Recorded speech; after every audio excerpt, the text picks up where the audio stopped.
ठीक है सर, ठीक है। अच्छा देखो, तो ऐसे तो क्लास कंपनी लॉ का है ना। तो कंपनी लॉ या फिर लीगल रीजनिंग, तो कंपनी लॉ में बेसिकली डिस्कस हम लोग कर रहे थे আরে ওই লোকের टाइप्स। বোরিং খেলতে গেছিলাম। ওই লোকের বোরিং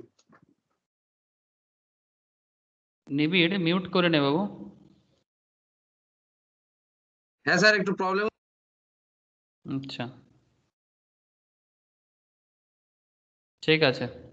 ओके, तो फिर इन कंपनी लॉ हम लोग मेनली डिस्कस जो कर रहे थे that is types of companies. हाँ, तो वेरी इंपॉर्टेंट एरिया कि कितना तरह का कंपनीज होता है और कंपनी को जो हम लोग क्लासीफाई करते हैं, मतलब हम लोग जानते हैं कि there are lots of companies in different form, private company, public company. Normally ये बहुत पॉपुलर एक कॉन्सेप्ट है कि कंपनी प्राइवेट होता है, कंपनी पब्लिक होता है। फिर हम लोगों ने ये भी देखा था लास्ट क्लास में कि कंपनी 1% भी होते हैं, मतलब एक इंसान भी एक कंपनी को बिल्डअप कर सकते हैं। तो what is the point? Point यही है कि ये जो अलग अलग कंपनी के बारे में हम लोग सुनते हैं और इस तरह का कंपनी को एक लीगल मैटर पे मैनेज भी किया जाता है। ठीक है, अगर किसी का पुराना 1-2 क्लास मिस है तो मैं उनको शेयर कर दूंगा। जैसे कृषि का मिस है तो फिर मैं कृषि के साथ शेयर करूंगा। अगर किसी और का भी मिस है तो मैं उनके साथ शेयर करूंगा, तो वो ऑटो कनेक्ट हो जाएगा। लेकिन फिलहाल आपको समझ में आएगा, आप 2 मिनट शांति से सुनो, जो भी पॉइंट है पूरा क्लियर हो जाएगा। अच्छा, फर्स्ट ऑफ ऑल जो बात मैं कर रहा था कि कंपनी जो है उसका अलग अलग टाइप्स है। ठीक है, जिसमें टाइप्स भी कुछ रीजंस के साथ होता है। तो चलो मैं आप एक काम करता हूँ कि सारा का सारा डिटेल्स मैं एक बार आपको गो थ्रू करा के मैं आज के टॉपिक में पहुंचता हूँ। आज मैं आपको एनपीओ के बारे में बोलने वाला हूँ कि मतलब जो कंपनी चैरिटेबल कंपनीज होता है ना, वो चैरिटेबल कंपनीज का मतलब क्या है, मतलब जिसको सेक्शन 8 कंपनीज भी बोलते हैं, उसके बारे में एक लंबा चौड़ा डिस्कशंस होगा। फिर हम लोग आज कंपनी रजिस्ट्रेशन के बारे में भी बात करेंगे। कंपनी रजिस्ट्रेशन मतलब कि आप अगर कंपनी बिल्डअप करना चाहते हो as a chartered accountant, as a company secretaries, okay, तो इन लोगों का बहुत बड़ा काम होता है, एक सीए में प्रैक्टिसिंग। ठीक है, तो ये लोग क्या करते हैं ना सर कि कंपनी रजिस्टर्स करने का प्रोसेस में काम करते हैं। मतलब सपोज मानो कि कोई आपके एरिया में है, उनको कंपनी बनाना है, तो वो आपके पास आएगा कि भाई कैसे कंपनी बिल्डअप करे, आप मुझे बताओ। ठीक है, तो इन दैट केस आप कैसे उनको बोलोगे कि भाई कंपनी कैसे बिल्डअप करना है, उसको रजिस्ट्रेशन कहने कैसे करना है सरकार के पास, कि गवर्नमेंट किस तरह का कंपनी को कैसे रजिस्टर करते हैं और वो करने का तरीका क्या है, दैट इज द थिंग जो आज डिस्कस करने वाला हूँ। वेरी प्रैक्टिकल कॉन्सेप्ट, मैं आपको प्रैक्टिकली ही बताऊंगा। पहले तो एज पर मटेरियल जो भी डिटेल्स है जो आपको जानना चाहिए पॉइंट वाइज, वो तो मैं बात करूंगा ही, एंड उसके बाद मैं आपको ये बताऊंगा कि प्रैक्टिकली उसको आप कैसे कर सकते हो।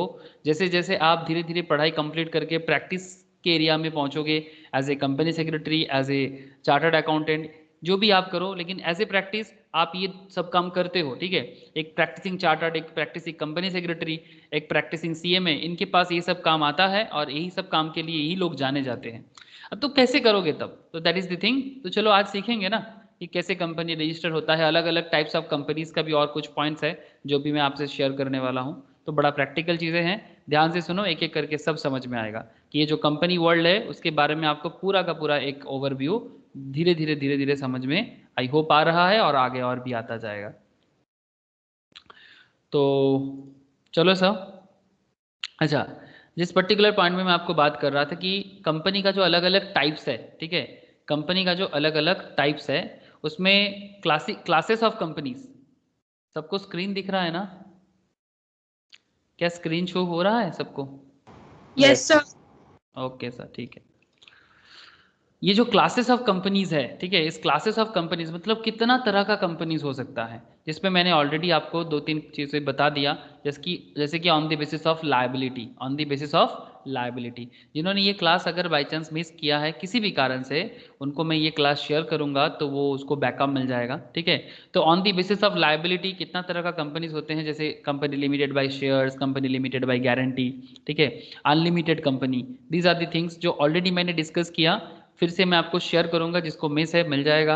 On the basis of members 1% company, okay, on the basis of members. The second concept कि कंपनी को बाइफरकेट मतलब क्लासिफाई करने के लिए आपको ये भी एक चीज समझना है कि on the basis of members, on the basis of members. तो इट्स अनदर क्राइटेरिया कि मेंबर के बेसिस पे भी आप कंपनी को डिफाइन कर सकते हो। जिसमें 1% कंपनी है, मतलब क्या एक इंसान एक कंपनी बना सकते हैं? यस सर, एक इंसान भी एक कंपनी बिल्डअप कर सकते हैं, मतलब आप भी आपका कंपनी बिल्ड कर सकते हो, आप भी अपना कॉर्पोरेट बना सकते हो। ठीक है, जैसे लोगों को बहुत शौक होता है ना कि अपना बिजनेस करें, तो अपना बिजनेस ही सिर्फ नहीं, अपना कंपनी भी बना सकते हो। जिसमें OPC we already discuss in details. I hope आपको उस टाइम पे बड़ा मजा आया था, जिनका मिस है वो कर लीजिएगा। प्राइवेट कंपनी, पब्लिक कंपनी, इनका डिफरेंस भी हम लोगों ने देखा था। फिर हम लोगों के पास एक तीसरा मौका आया, on the basis of control. On the basis of control, ये भी एक तरीका है कंपनी को डिफाइन करने का। इसमें हम लोगों ने होल्डिंग एंड सब्सिडियरी कंपनीज, ठीक है, ये भी मैंने लास्ट क्लास में बताया था होल्डिंग एंड सब्सिडियरीज क्या है। फिर हम लोगों ने एसोसिएट कंपनीज के बारे में बात की है ना, एसोसिएट कंपनीज। ओके, ये एसोसिएट कंपनीज क्या होता है, वी विल डिस्कस, मतलब already discussed in our last class. And today चलो सर प्रेजेंट ऑकेशंस पे पहुंचते हैं। जिनका मिस है डोंट वरी सर, मैं आपको उनको फिर से शेयर करूंगा, वो रिवाइज भी कर सकता है और न्यूली भी एक बार उसको डिटेल्स में कर सकता है। लेकिन नाउ सर प्रेजेंट मौके में हम लोग जो बात करने जा रहे हैं that is on the basis of access to capital. On the basis of access to capital, business में हम लोग अकाउंटेंसी में ये पॉइंट बार बार देखते थे कि कोई भी बिजनेस स्टार्ट होता है कैपिटल से। यस ना सर, कोई भी बिजनेस स्टार्ट कैसे होता है? कैपिटल से होता है ना। एम आई राइट और रॉन्ग सर? हम लोग, आप लोग पहला जर्नल एंट्रीज ही करते हो कैश टू कैपिटल, क्या मैं गलत बोल रहा हूँ सर? है ना। तो बिजनेस स्टार्ट करने के लिए किसी भी मतलब बंदे का दिमाग में सबसे पहले क्या आता है कि भाई बिजनेस करने के लिए आपको क्या चाहिए? कैपिटल चाहिए कि नहीं चाहिए? To start a business what you need? Capital. Capital. Yes ना सर, वेरी गुड सर। तो start the business you need capital. Capital का मतलब क्या होता है सर? इसको हम लोग ऐसे भी बोल सकते हैं पूंजी सर, पूंजी। पूंजी इन द सेंस मतलब जिसके बिना आप बेसिकली बिजनेस कर ही नहीं सकते, ये आपको चाहिए। तो ये on the basis of capital, ये जो आज का जो डिस्कशंस है इसमें हम लोग बात करेंगे on the basis of access to capital. Access to capital, on the basis of capital नहीं, एक्सेस टू कैपिटल। ओके, इसके ऊपर डिपेंड करके हम लोग अलग अलग टाइप ऑफ कंपनी बिल्डअप कर सकते हैं। तो वो उसका क्या फीचर्स है वही देखना है सर। इसमें पहला पॉइंट बता रहा है सर लिस्टेड कंपनी। क्या बताया? Listed company. जैसे कि कृषि को मैं एक बार बताऊंगा, कृषि जो पहले वाला टॉपिक है वो आपको बाद में मैं जब शेयर करूंगा एक बार कर लीजिएगा, लेकिन यहाँ से आप फोकस करो कि डिफरेंट काइंड ऑफ कंपनी के बारे में आपको सुनने को मिलेगा। आप ध्यान से सुनो, एक एक करके सुनते जाओ, आपको समझ में आएगा। कृषि मेरा बात समझ में आ रहा है कृषि? Hello? Yes sir. Okay yes sir. ठीक है, बाद में कोई प्रॉब्लम होगा मैं फिर से वो प्रॉब्लम भी आपका डाउट जो भी रहेगा मैं क्लियर करूंगा, लेकिन फिलहाल आप लिस्टेड कंपनी क्या है ये सुनो, ठीक है। तो लिस्टेड कंपनी का कहानी क्या होता है? तो on the basis of access to capital, on the basis of access to capital में आपके सामने आ रहा है sir listed company. And what is this listed company? Listed का मतलब होता है as per the definition, as per the definition given in section 2 subsection 52। क्या सर हमें सेक्शन याद रखना पड़ेगा? यस सर, आपको सेक्शन याद रखना पड़ेगा। तो सेक्शन 2 सबसेक्शन 52 कंपनीज एक्ट 2013 कहता है it is a company which has any of its securities listed on any recognised stock exchange. Sir मुझे एक बार प्लीज बताइएगा, आप लोगों में से कितना जन स्टॉक मार्केट के बारे में सुने हो? प्लीज मुझे बताइए, स्टॉक मार्केट या स्टॉक एक्सचेंज या शेयर मार्केट, अलग अलग नाम से लोग बोलते हैं इनका, लेकिन stock market, stock exchange, share market, नाम तो सुने हो सर, काम ना जाने बट नाम सुने कि नहीं, इतना मुझे प्लीज बताइए। यस, आयन ने बोला यस सर, और बाकी लोगों को भी पूछना चाहता हूँ, क्या सभी को पता है स्टॉक मार्केट या स्टॉक के बारे में? है सर। ओके इसमें अच्छा, तो फिर ये भी बता दो सर कितना तरह का मतलब करेंटली जो स्टॉक मार्केट है या स्टॉक एक्सचेंज है इंडिया में करेंटली एक्टिव दो स्टॉक एक्सचेंज क्या है?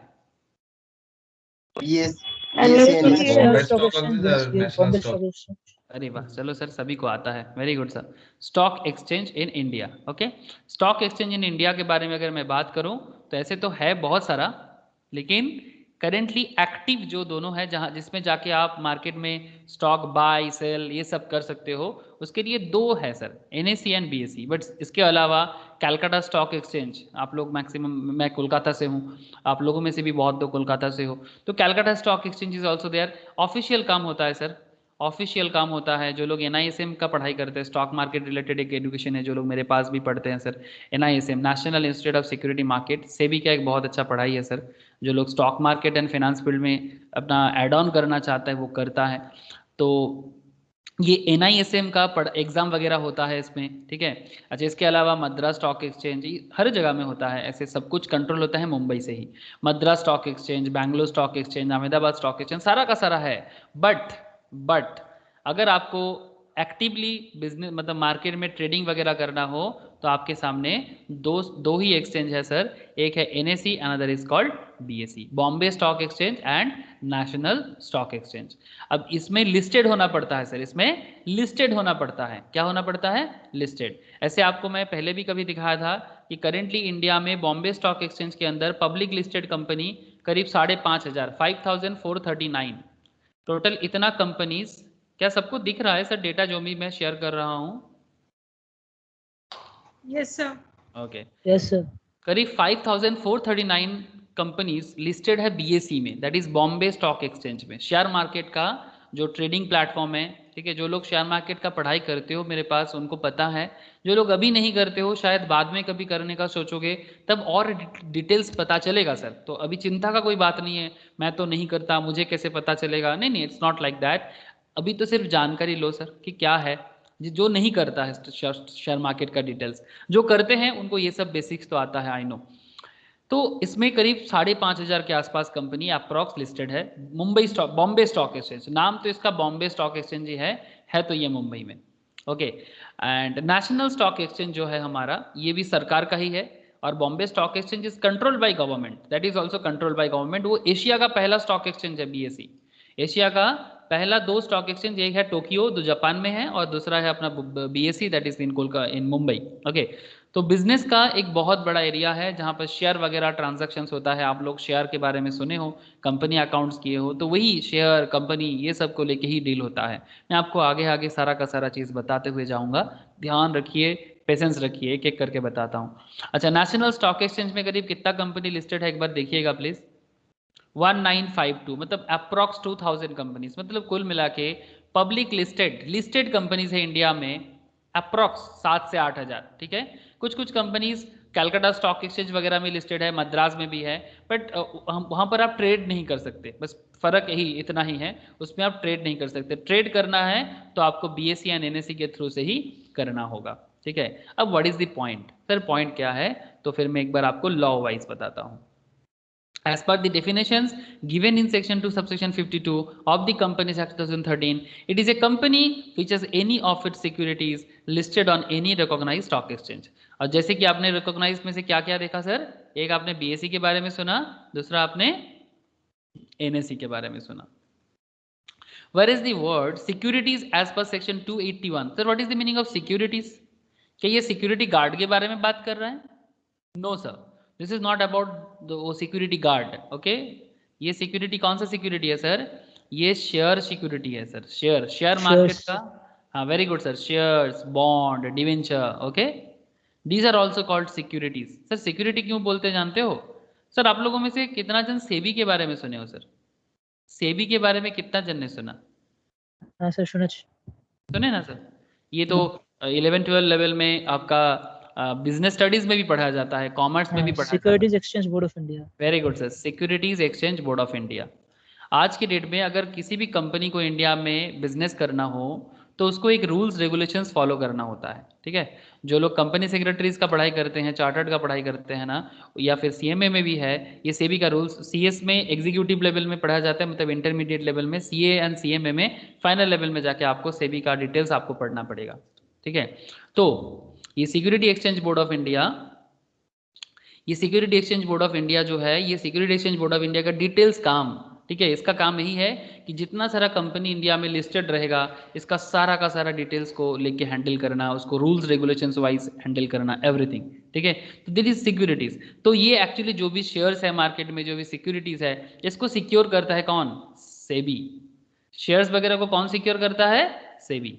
सिक्योर मतलब आप कोई ऐसे जगह में पैसा नहीं डाले, मतलब जो सिक्योर्ड नहीं है। सर आप लोगों में से कितना जन शारदा, रोज वैली, ये सब कंपनीज के बारे में सुने हो सर? सुने हो कि नहीं सुने हो हाँ सर? सर। हाँ, शारदा रोज वैली। हाँ, क्या प्रॉब्लम क्या हुआ इस कंपनीज का? कोई तो बता। हाँ, chit fund, very good sir, chit fund. But cheat का मतलब कौन सा चीट? दिस वो वाला चीट चीट और दिस वो चीट?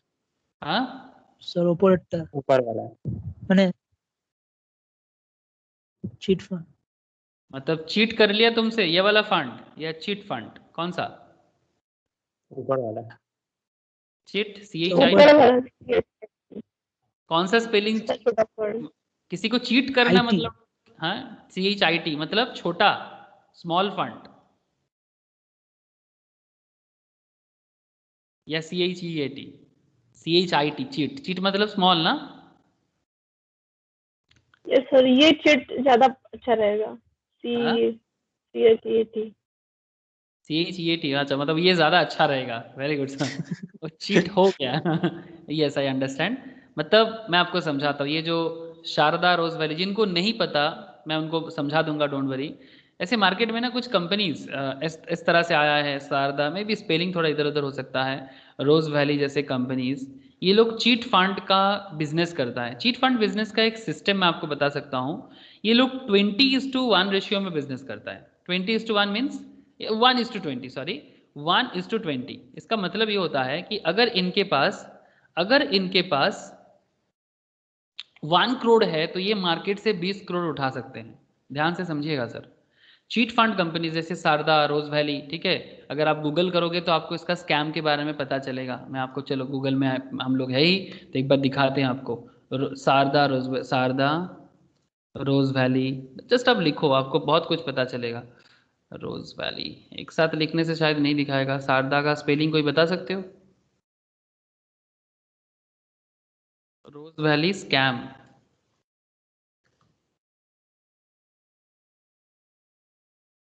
आपको मिल जाएगा। फिनेंशियल स्कैंडल देख रहे हो सर? रोज वैली फिनेंशियल स्कैंडल, ये देखो, रोज valley financial scandal, or simply Rose Valley cheat fund scam, was a major financial scam and alleged political scandal in India, caused by the collapse of a Ponzi scheme run by Rose Valley Group. Rose Valley scam is one of the biggest financial which rocked state of West Bengal as per the enforcement directorate government of West India का। कितने का fraud हुआ है sir? 17,520 crore, 17,520 crore का fraud हुआ है। Reportedly raised from investors across India. The all India small depositors, सबको दिख रहा है मैं जो दिखा रहा हूं? Yes yes sir. The All India Small Depositors Associations paid the amount of 40,000 crore. Few reports pegged the amount at over 60,000 crore. The state of affected by scam is West Bengal, Assam, and Bihar. Okay, the most famous 3 states in eastern parts of India. Okay, the Rose Valley Group has allegedly floated 27 companies for running the alleged chit fund companies operations, for which only half a dozen were active. It is alleged that the company had made cross investment in its various sisters firms suppress its liabilities towards investors. मतलब ये अपने नाम पे fraud company चलाता था sir, ठीक है, fraud company चलाता था। इसमें आपको देखो, in 2015 Rose Valley chairman Gautam Kundu were arrested in money laundering case. Money laundering मतलब सर डुप्लीकेट, मतलब पैसा का मिसयूज करना, ठीक है सर, वेरी, मतलब पूरा illegal money totally, and proved bye CBI. In the course of investigation, the government froze to a 2,600 bank account of the Rose Valley Group, which held around 800 to 1,000 crores. The name of TMC member of MP Tapas Pal 2, मतलब ये famous actor भी थे, ठीक है, बंगाल का Tollywood famous actor, ये फंस चुके थे। Surfaced during investigation as he was director of the in the company, मतलब वन ऑफ द डायरेक्टर थे। तो I think you understand. Even कुछ फेमस मूवी कंपनीज भी इसके अंदर था, श्री वेंकटेश फिल्म, चोखेर वाली, मेमोरीज इन मार्च एंड रेनकोट, ठीक है, इस तरह का मूवी बनाया था इन लोगों ने। तो आई थिंक यू अंडरस्टैंड कि ये पूरा का पूरा केस का स्कैम क्या था, मैं आपको अभी समझाता हूँ। सबसे पहले तो आप ये वाला चीज़ पे ध्यान रखो कि ईडी ने प्रूव किया था इतना, लेकिन all India small depositors association ने बोला था कि 40,000 करोड़ से 60,000 करोड़ का कुछ घोटाला हो गया है। अब पॉइंट क्या है सर? क्या आप लोगों को मेरा बात कुछ समझ में आ रहा है कि ये जो इतना सारा पैसा लोगों का डूबा है सर, इसका कोई सिक्योरिटी नहीं था, बिकॉज ये सेबी ऑथराइज नहीं था। Security exchange board of India government of waste Bengal को बोला था कि ऐसे स्कीम बंगाल में चल रहा है, आप लोग ऐसे स्कीम को प्लीज अलाउ ना कीजिए, लेकिन लेकिन वेस्ट बंगाल गवर्नमेंट इसको रोका तो नहीं, उल्टा में भी फायदा लिया हो। ठीक है, चलो सर मैं कंट्रोवर्सी में ना जाता, बट ऑब्वियसली कुछ तो गड़बड़ है। सरकार की आंखों के सामने इतना सारा पब्लिक का पैसा लिया जा रहा है और सरकार को पता है कि ये कोई प्रॉपर वैलिड सिस्टम पे बिजनेस नहीं कर रहा है, इनके नाम पे आधा से ज़्यादा बिजनेस डुप्लीकेट है। Government knows everything, government of waste Bengal सब कुछ पता था इनको, यही गवर्नमेंट के अंडर पे हुआ है सर, जो करंट रनिंग गवर्नमेंट है वेस्ट बंगाल का, लेकिन उन्होंने चुप रहा। पब्लिक को क्या है, पब्लिक मूर्ख है, अब क्या बताए पब्लिक के बारे में। इतना मूर्ख अगर कोई आके बोलता है कि 6 महीने में पैसा डबल कर देंगे या 1 साल में पैसा डबल कर देंगे, वो पैसा डाल देता है। एक गांव में अगर 500 लोग हैं, पॉपुलेशन से 500 से फॉर एग्जांपल, अगर 500 में से वो क्या करता है ना, एक बंदे को बोलते हैं भाई तुम 1 लाख जमा करो और उसको 2 लाख दे देता है 6 महीने में। फिर अगला 499 बंदा ना सुन के उनको लगता है कि सच में पैसा डबल होगा। अरे वो तो स्कीम है, वो तो जैसे वो क्या बोलते हैं सर, वो मछली पकड़ने के लिए होता है ना, कि एक जन फंस गया तो दूसरा जन भी उसको देख के लगने लगा कि भाई मुझे भी मिलेगा। मतलब पब्लिक के दिमाग में ये है ही नहीं कि हम कहाँ पैसा डाल रहे हैं, किसको पैसा दे रहे हैं। अब उसको भी क्या गलती है, सरकार में बैठे हुए बड़े बड़े लोग उसके साथ है, अब उसको क्या लगेगा भाई इतना बड़े बड़े लोग हैं तो फिर हमारा पैसा सेफ है, पब्लिक ने भरोसा कर लिया। बट पब्लिक को एक फाइनेंशियल नॉलेज नहीं था।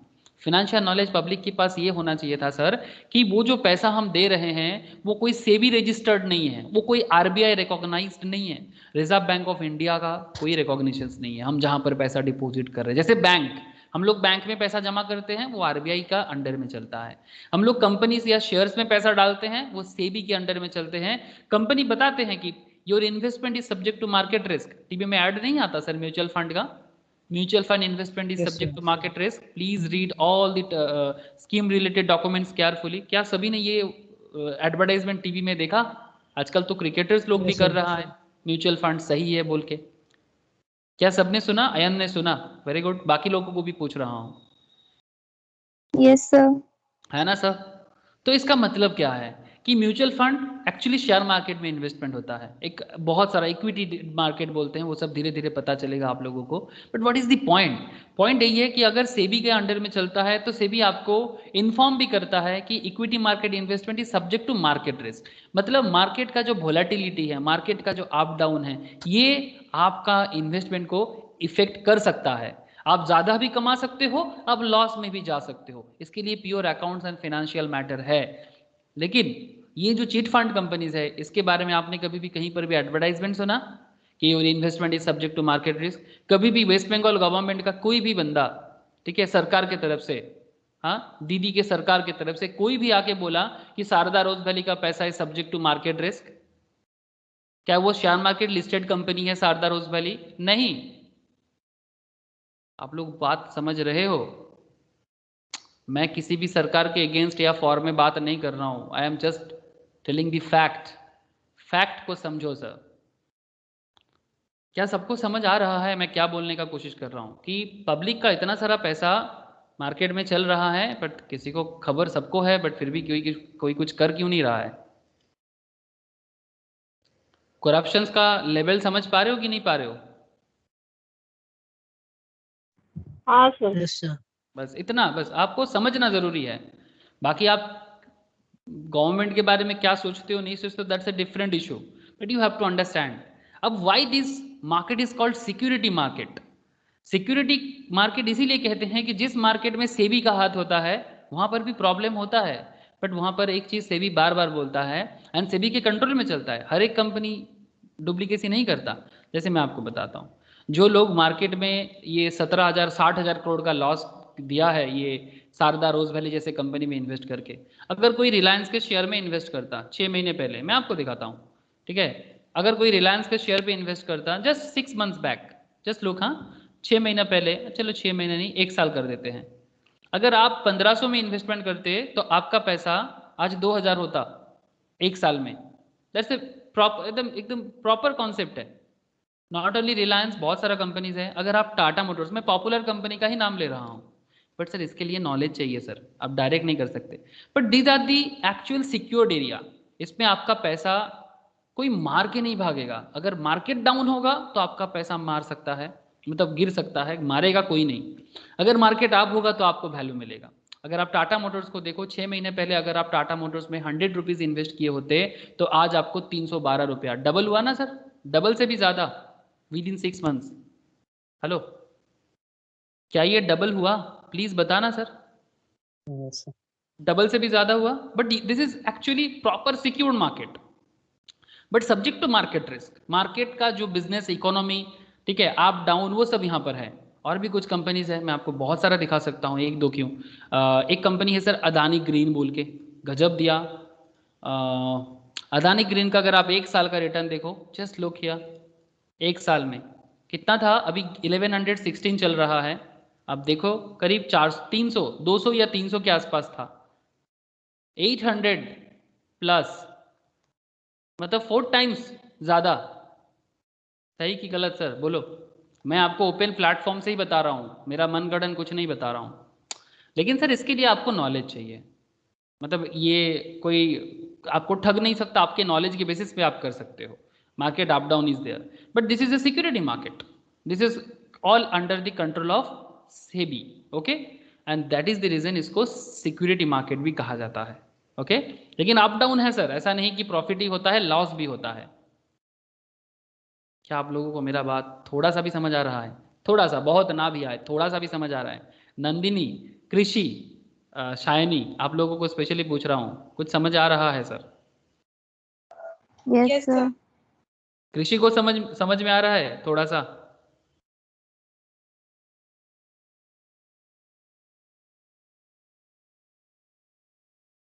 कृषि का आवाज नहीं आ रहा है, ओके ठीक है, धीरे धीरे समझ आएगा सर, मैं कोशिश कर रहा हूँ जितना हो सकता है आपको समझाने का, एकदम बेस में जाके। तो लिस्टेड कंपनी क्या हो गया, जैसे कि मैं आपको अभी कितना सारा कंपनी दिखा रहा था जिसमें आप मार्केट में इन्वेस्ट कर सकते हो, मार्केट में प्रॉफिट कमा सकते हो, वो हो गया लिस्टेड कंपनी जो रिकॉग्नाइज स्टॉक एक्सचेंज में आता है, जो रिकॉग्नाइज स्टॉक एक्सचेंज में आता है। चलो मैं आपको वो भी एक बार शो कर देता हूँ। सर कैसे पता चलेगा? सर देखो यहाँ पर अदानी ग्रीन जो दिख रहा है, इसका ये क्या लिखा है सर? अदानी ग्रीन के नीचे क्या है, ये एनएसी लिखा है, देख रहे हो सर? क्या सबको दिखाई दे रहा है? Yes sir. इसका मतलब ये एनएसी में हाँ लिस्टेड सर। है ना? इसका मतलब ये एनएसी में लिस्टेड है, नेशनल स्टॉक एक्सचेंज में लिस्टेड है, and that is why this is called recognised stock exchange, ठीक है, जो सेबी के अंडर पे चलता है, ठीक है। तो इस तरह से this is called listed company. तो यहाँ पर एक एग्जाम्पल दिया है, यहाँ पर कुछ एग्जाम्पल्स दिया, मैंने आपको ऐसे बहुत सारा चीज़ बोल दिया लिस्टेड कंपनी के बेसिस में। Scan steel rods limited is a public limited company whose shares are listed in a stock exchange Kolkata, okay. Hence scan steel rods limited is a listed company, वो स्टॉक मार्केट में listed है, Calcutta stock exchange में listed है। हाँ, इतना popular नहीं है इसलिए बीएसई एनएसई में लिस्ट नहीं हो पाया, बट हाँ लोकल मार्केट इन कोलकाता में लिस्टेड है। The reason for calling it listed is because the company and stock exchange have signed a listing agreement for trading of shares in capital market. मतलब ये Kolkata based area में stock market में आ सकते हैं, but BSE NSE में list होने के लिए अभी उतना पॉपुलर नहीं बना, इसलिए सेबी उनको बीएसई एनएसई में नहीं पहुंचने दिया। बट कलकत्ता स्टॉक एक्सचेंज में जाके अगर आप इस कंपनी का शेयर खरीदना वगैरह चाहते हो, आप खरीद सकते हो। मतलब ये बीएसई एनएसई में ट्रेड नहीं कर रहा है, बट कलकत्ता स्टॉक एक्सचेंज में लोकल बिजनेस के बेसिस में ट्रेड कर रहा है। इवन आप इसका शेयर खरीद भी सकते हो। समझ में आ रहा है सर? तो ये भी एक लिस्टेड कंपनी है, मतलब ये भी एक तरीका है लिस्टेड होने का। आई होप समझ में आ रहा है। अनलिस्टेड कंपनी मतलब जो लिस्टेड नहीं है। ऐसे बहुत सारे कंपनीज है जो कंपनी तो है बट लिस्टेड नहीं है, देयर आर लॉट्स ऑफ। आप लोग बहुत पॉपुलर कंपनीज के बारे में जानते हो जो अभी भी प्राइवेटली अपना बिजनेस को चलाते हैं, but they are not listed. Paytm नाम तो सुने होंगे सर, है ना? पेटीएम एक बहुत बड़ा बिजनेस है, बट देखो यहाँ पर क्या लिखा है, प्राइवेट, है ना? ये प्राइवेट कंपनी है, ये लिस्टेड कंपनी नहीं है। फिर फ्लिपकार्ट के बारे में भी आप लोगों ने सुने हो, ठीक है, फ्लिपकार्ट इज ऑल्सो देयर। क्या कोई ज्वाइन करना चाहता है क्या? Flipkart is also there. अब फ्लिपकार्ट भी एक प्राइवेट कंपनी है, अभी भी वो लिस्टेड नहीं है। तो बेसिकली अनलिस्टेड कंपनी मतलब क्या है, जो कंपनी, या फिर और एक कंपनी के बारे में आपको बोल सकता हूँ जो लिस्टेड होना अभी भी नहीं हुआ लेकिन अभी भी अनलिस्टेड है, LICI। नाम सुने हो सर LICI का? नाम सुने कि नहीं सुने सर? Yes, LICI का yes, life insurance corporation, yes ये आ रहा है, लिस्टेड होने वाला है। होने वाला है। Very good sir. अभी भी हुआ नहीं है, काफ़ी दिनों से बात चल रहा है। It's a government company, government का काफ़ी शेयर होल्डिंग है इसमें, लेकिन अभी भी ये लिस्टेड हुआ नहीं है, बट हो जाएगा, कुछ ही दिनों में हो जाएगा। बट जब तक नहीं होता तब तक अनलिस्टेड बोल सकते हैं। जब तक नहीं हुआ तब तक क्या अनलिस्टेड बोल सकते हैं? Yes sir. है, बोल सकते हैं। Yes sir. तो समझ आ रहा है आप लोगों को? हाँ सर। ठीक है, तो इस तरह से आप लिस्टेड एंड अनलिस्टेड को समझ सकते हो। जो लिस्टेड है मतलब स्टॉक एक्सचेंज में आप उसको आपको मिलेगा, और जो लिस्टेड नहीं है उसको आपको स्टॉक एक्सचेंज में नहीं मिलेगा। तो ये जो बात चल रहा है, ये क्या बात चल रहा है sir? On the basis of access to, on the basis of access to क्या? Capital. Capital. stock is. On the basis of access to capital. एक second,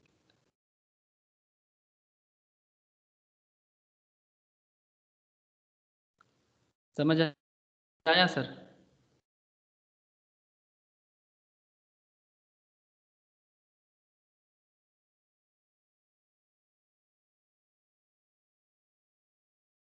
okay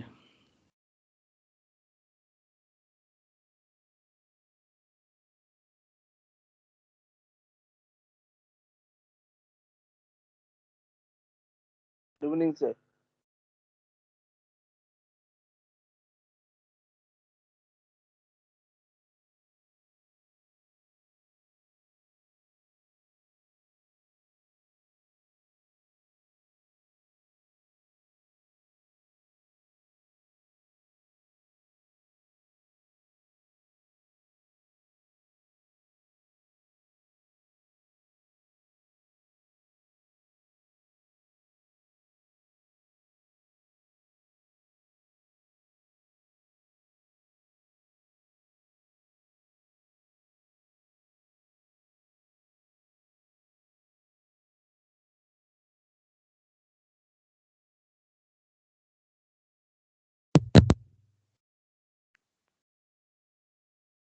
sir I think connection में कुछ प्रॉब्लम हुआ है sir क्या?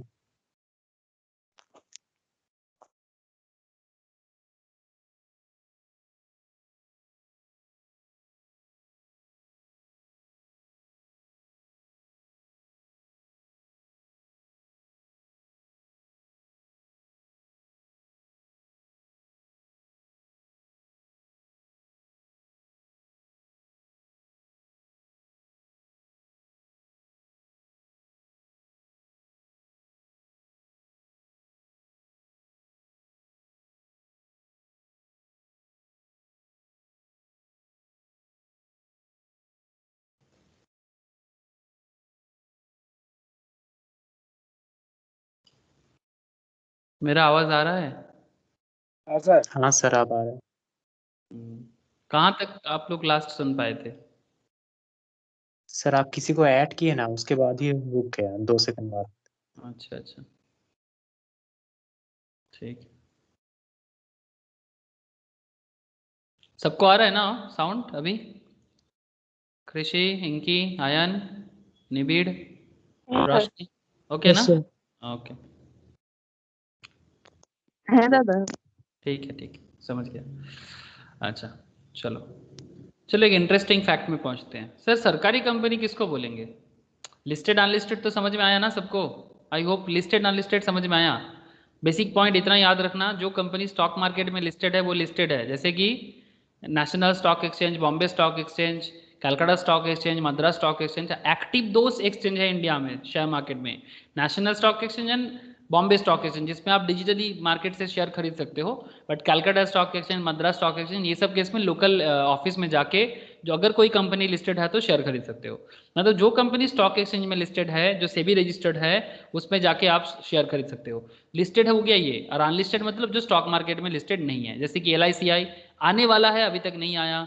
जैसे कि Flipkart, Amazon जैसे कंपनी, ठीक है, ये लोग स्टॉक मार्केट, अमेजन ऐसे स्टॉक मार्केट में है, USA में है, इंडिया में नहीं है। फ्लिपकार्ट, पेटीएम जैसे कंपनीज, ओयो रूम जैसे कंपनीज, ये सब स्टॉक मार्केट में अभी भी लिस्टेड नहीं हुआ है। ठीक है, मे भी फ्यूचर में हो सकता है, अभी भी नहीं हुआ। अब मैं आपको बताने वाला हूँ सर सरकारी कंपनी किसको बोलेंगे, what is the meaning of government company. Okay, section 2 subsection 45 remember. हाँ सर, याद रखिएगा, सरकारी कंपनी किसको बोलेंगे। स्क्रीन शेयर नहीं है। सर स्क्रीन शेयर में सॉरी एक second.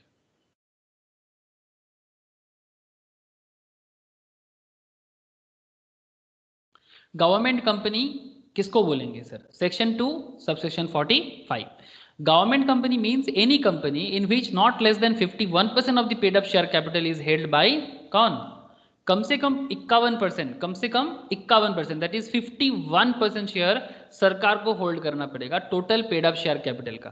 Paid up share capital क्या होता है, मैं अभी आता हूं सर, अगर किसी को आइडिया है तो बहुत अच्छा, जिसको नहीं है उसमें भी बात हो जाएगा। सर पेड अप क्या है, इशूड क्या है, सब्सक्राइब क्या है, आप लोग कंपनी अकाउंट्स करते वक्त ये सब सीखा जाता है सर।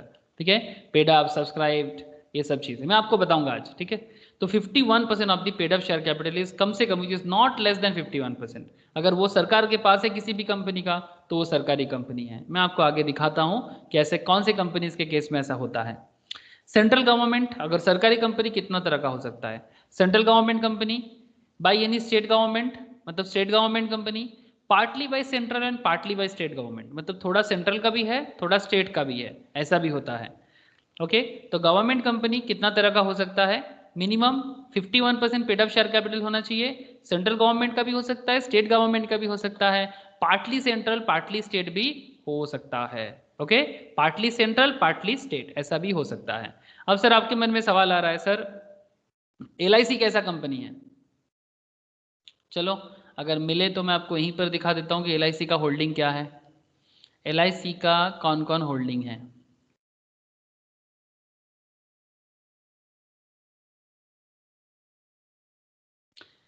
LIC एक्ट 1956, LIC का डिटेल्स यहाँ पर क्या दे रहा है। हाँ सर, ओनर देखो, LIC का ओनर देखो सर, कितना परसेंटेज होल्डिंग है, किसका है देखो। 100% government of India. Exactly sir, 100% government of India. दिखा सबको, हेलो सर यस सर। ठीक है, तो LIC 100% सरकार का है, 100% गवर्नमेंट ऑफ इंडिया का है। चलो सर और भी कुछ देखते हैं तो आपको थोड़ा मज़ा आ जाए कि अच्छा ऐसे इसको कहते हैं government company. SBI, state Bank of India, state Bank of India, अरे बाप रे बहुत सारा SBI दिख गया, एक सेकंड रुको। SBI state Bank of India, इसका भी देख लेते हैं, ये भी सरकारी है हम लोग जानते हैं, बट क्यों सरकारी है उसका रीज़न भी तो आपको पता होना चाहिए एज पर लॉ, कि किसी भी कंपनी को सरकारी बोलने के कारण क्या होता है, मतलब why this companies are called government. Okay, government company. देखो सर, स्टेट बैंक ऑफ इंडिया में गवर्नमेंट ऑफ इंडिया का कितना शेयर होल्डिंग है,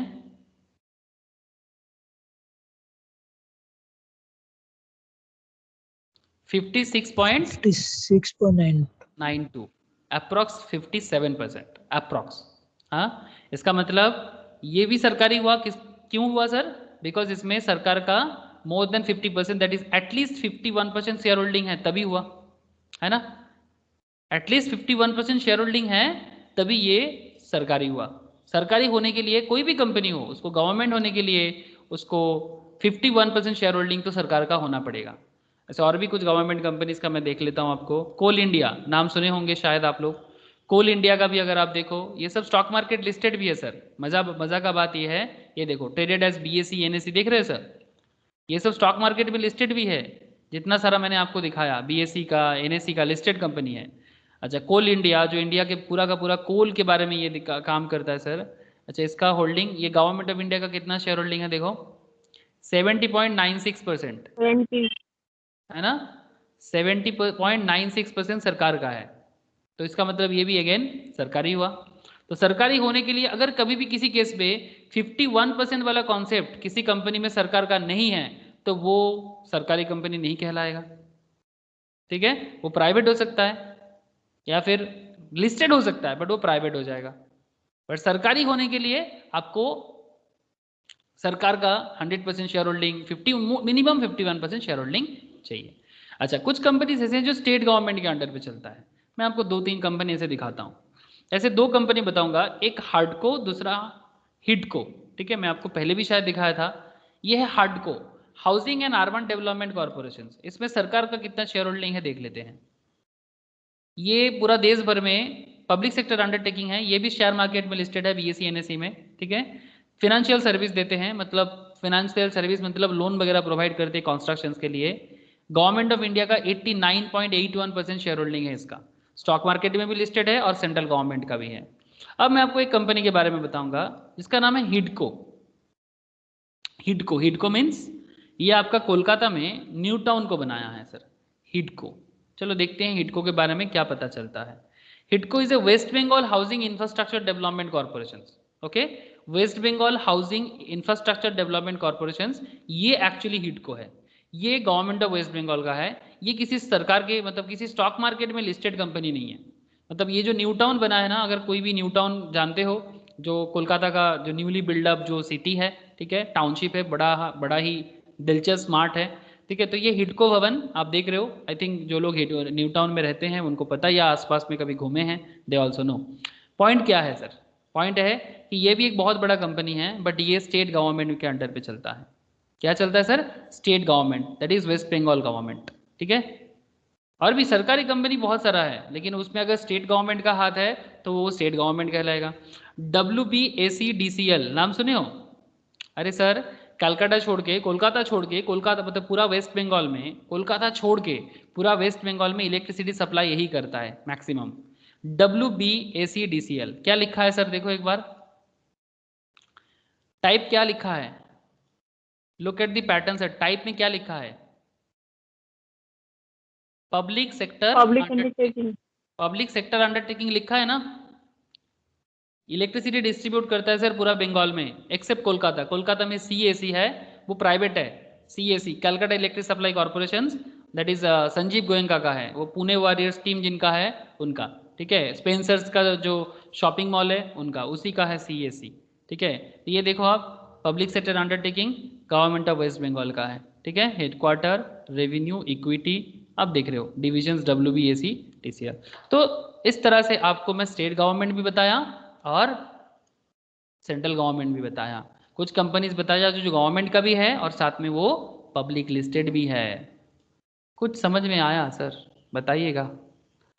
चौथा, रोशनी बोलो, समझ में आ रहा है सबको? है दादा। तब से याद रहेगा हाँ, सरकारी सर। कंपनी का मतलब। हाँ, मिनिमम 51%, स्टेट का भी हो सकता है, सेंट्रल का भी हो सकता है, दोनों को मिलके भी हो सकता है। जैसे और भी कुछ कंपनीज का भी होगा तो मैं आपको एक एक करके एग्जांपल्स बताते जाऊंगा। ओके, अब मैं आपको बताने जा रहा हूं सर, फॉरेन कंपनी, विदेशी कंपनी किसको बोलेंगे? कौन सी कंपनी विदेशी है कैसे पता चलेगा? हाउ वी कैन आइडेंटिफाई कि this company is a foreign company, मतलब विदेशी company.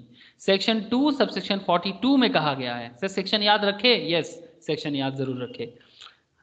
It means any company और बॉडी कॉर्पोरेटेड इनकॉर्पोरेटेड आउटसाइड इंडिया, मतलब वो कंपनी इंडिया के बाहर कहीं पर भी रजिस्ट्रेशन हुआ है, इंडिया के बाहर कहीं पर भी रजिस्ट्रेशन हुआ है आउट ऑफ इंडिया, तो उस कंपनी को हम लोग फॉरेन कंपनी कहेंगे। Has a place of business in India whether by itself और थ्रू एन एजेंट, मतलब वो खुद भी आके कर सकता है या फिर एजेंसी लेके कोई इंडिया में कर रहा है, फिजिकली और थ्रू इलेक्ट्रॉनिक मोड। मतलब आपका यहाँ पर कोई बड़ा सा ऑफिस भी हो सकता है, शॉपिंग मॉल भी हो सकता है, या फिर आप इलेक्ट्रॉनिकली भी बिजनेस कर सकते हो इंडिया में। मैं आपको आगे बताता हूँ, इलेक्ट्रॉनिक बिजनेस बहुत चल रहा है आजकल, फॉरेन कंपनी इंडिया में बिजनेस करता है सर। ई कॉमर्स बोलते हैं हम लोग उसको, conduct any business activity in India in any other manner, मतलब रजिस्ट्रेशन उसका फॉरेन में है लेकिन इंडिया में धांसू बिजनेस करता है। सर एग्जाम्पल बताओ ना? यस सर, मैं आपको एग्जाम्पल ही दिखाना चाहता हूँ, सिर्फ बताऊंगा नहीं। आप लोग देख लोगे तो कभी भूलोगे नहीं। Foreign company registered out of India है बट इंडिया में जबरदस्त बिजनेस करता है। ऐसे तो ये बिजनेस है अमेज़न एक, ठीक है। तो फ्लिपकार्ट भी तो ये है ना, विदेशी फॉरेन कंपनी है। हाँ, फ्लिपकार्ट का क्या है ना, वो इंडिया में बिजनेस करता है, उसका रजिस्ट्रेशन सिंगापुर में है, ये आप अच्छा बात बोले एक, ठीक है। इंडिया का वो एक्चुअली इंडिया में उसका पूरा का पूरा ऑपरेशन इंडिया में है, बट उसका रजिस्ट्रेशन सिंगापुर में है। वेरी गुड सर, ऐसा भी हो सकता है, वेरी गुड।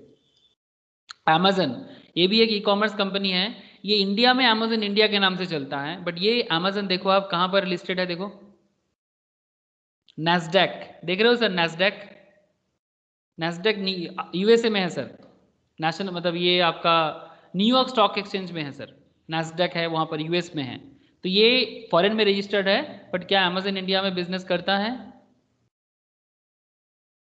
हेलो, हाँ है करता ना, है।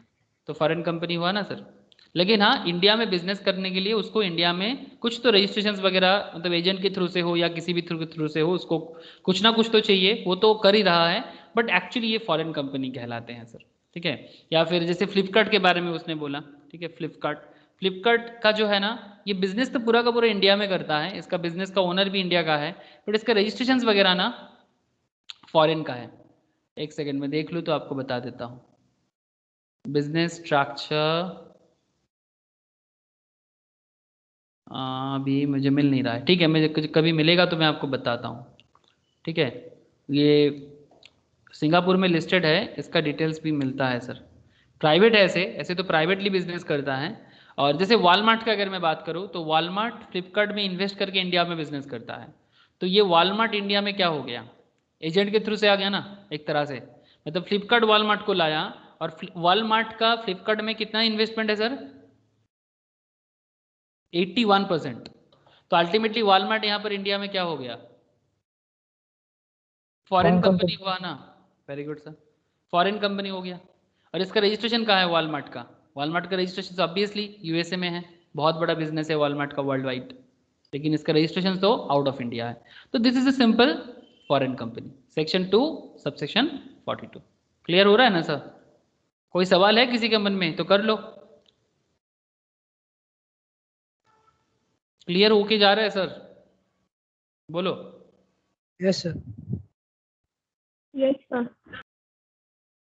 ठीक है, अच्छा चलो अभी हम लोग बात करेंगे एनपीओ पे। एनपीओ क्या है?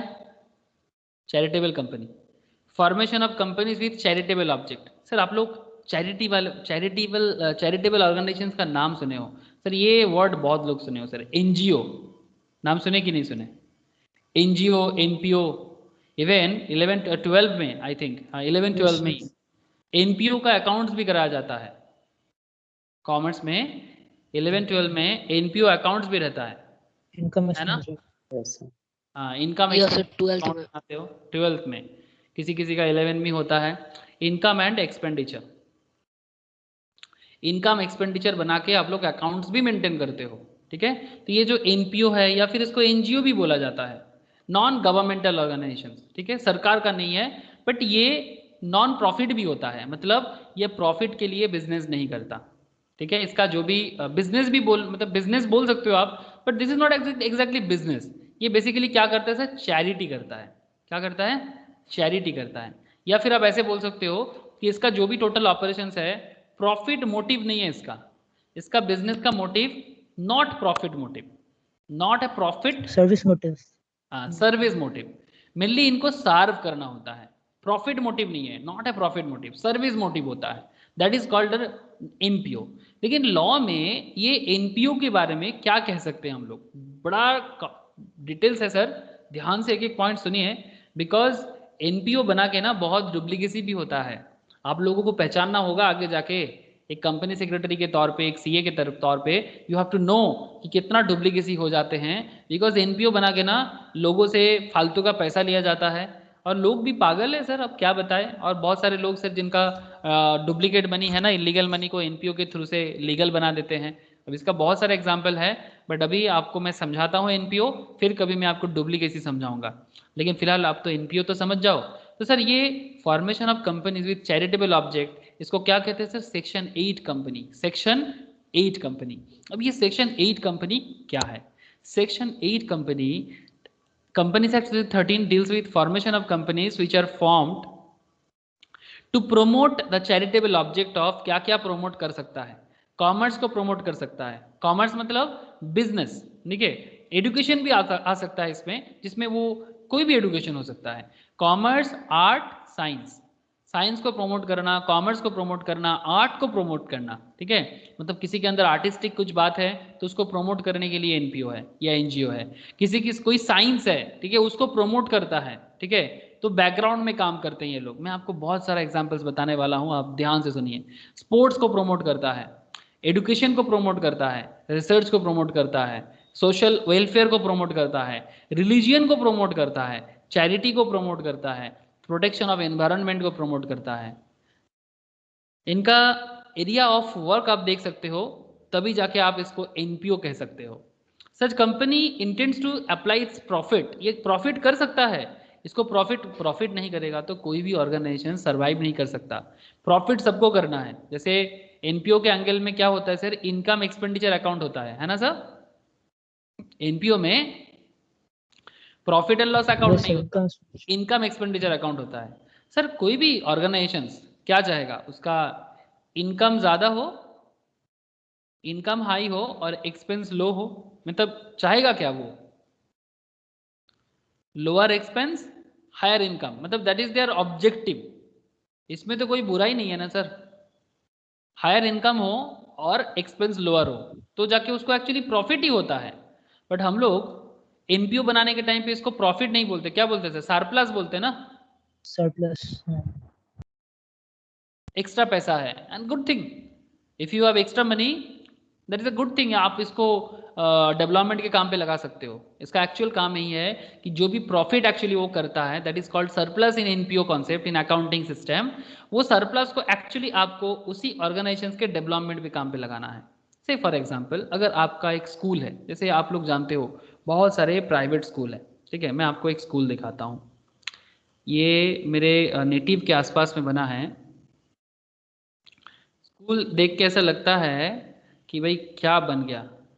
मैं आपको एक चीज़ समझाता हूँ। अब देखो, मतलब ये खड़गपुर के बाईपास के वहाँ पर है, किसी ने कभी सुना नहीं शायद नाम, लेकिन आप स्कूल को देखो एक बार, जस्ट लुक। हाँ, देख रहे हो सर स्कूल को? हेलो, है दादा। हाँ, स्कूल का स्ट्रक्चर देखो आप, ठीक है। बच्चे लोगों का स्कूल है, मतलब आई थिंक क्लास 10 तक बनाया गया है। मतलब जिस स्ट्रक्चर से स्कूल को बनाया गया है, सीरियसली मतलब इंफ्रास्ट्रक्चर वाइज, मतलब आई थिंक वंडरफुल इंफ्रास्ट्रक्चर है ना, बहुत ही बढ़िया है ना, हाँ सर।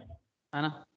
अब पॉइंट क्या है सर, सर ये जो स्कूल बना है ना, ये स्कूल कैसे बना, किस तरह से बना, मैं डिटेल्स में नहीं जाता, बट मैं आपको एक पॉइंट बताता हूँ।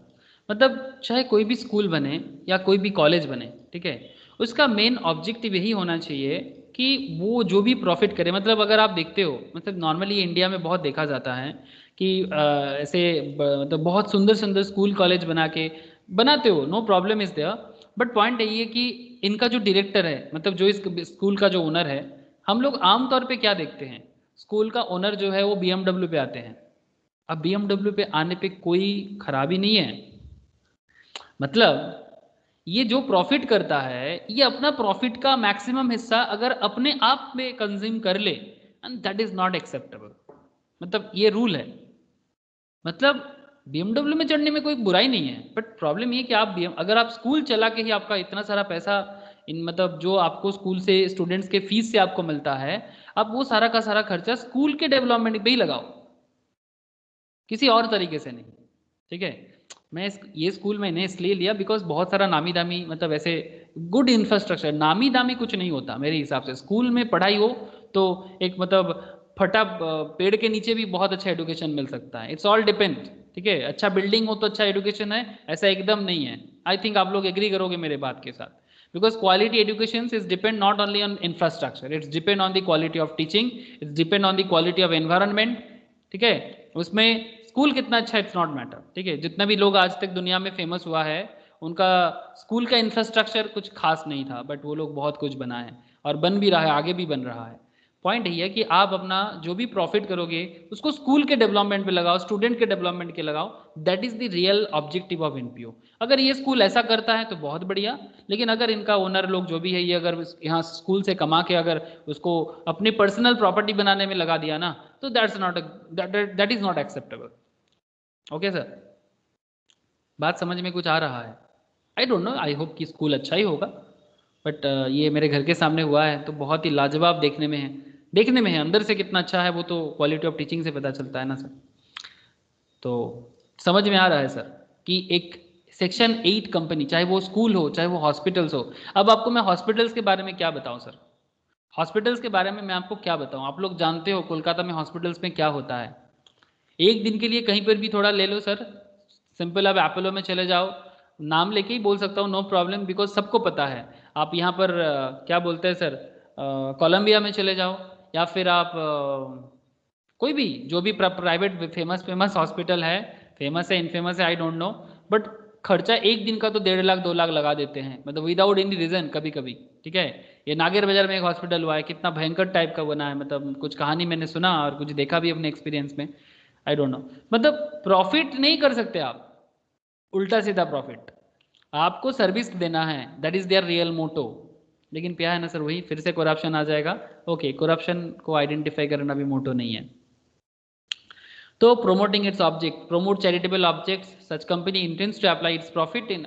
इसका मतलब क्या है कि वो वहाँ पर जो ऑर्गेनाइजेशंस पे लोग हैं, जो टीचर्स है, जो हॉस्पिटल में नर्स है, डॉक्टर्स है, क्या उनको सैलरी ये सब नहीं मिलेगा? हाँ सर, वो सब होगा, लेकिन वो पर्सनल जो फैंटेसी है वो नहीं हो सकता, पर्सनल लेवल पे जो लग्जरी है वो नहीं होना चाहिए। अगर आप सेक्शन 8 कंपनी चलाते हो ना, सेक्शन 8 कंपनी लग्जरी नहीं दे सकता। आप मेरा बात समझ पा रहे हो सर? सेक्शन 8 कंपनी बना के आपको लग्जरी नहीं मिल सकता। हाँ, एक क्वालिटी लाइफ जरूर मिल सकता है, बट लग्जरी नहीं मिल सकता। अब लग्जरी का क्या मतलब है, आई होप यू अंडरस्टैंड। तो सर इसी पॉइंट पे मैं आपको कुछ पॉइंट बताता हूँ, कुछ एग्जाम्पल देता हूँ मैं आपको सेक्शन 8 कंपनीज का। फिकी, ASSOCHAM, national sports club of India, CII, competition commission of India, मैं आपको एक एक करके बताता हूँ। फिकी क्या है, एसोचेम क्या है, मैं आपको 2 एग्जाम्पल्स दूँ तो आपको थोड़ा आइडिया मिल जाए। आप लोग को कभी सुना है सर फिकी के बारे में, कभी सुने हो ने भी? नहीं सर। फिकी है sir, federation of Indian chamber of commerce. हाँ सुने हो सर? वेरी पूरे गुड, चला 11 है yes business sir. Studies. Federation of Indian chamber of commerce and industry, ये इंडिया में बिजनेस को डेवलप करने के पीछे काम करते हैं। ये बहुत पुराना है, 1927 से है sir, 1927।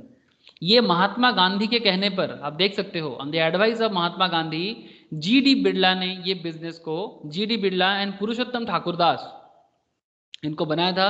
It is the largest and oldest and the apex business organisation in India.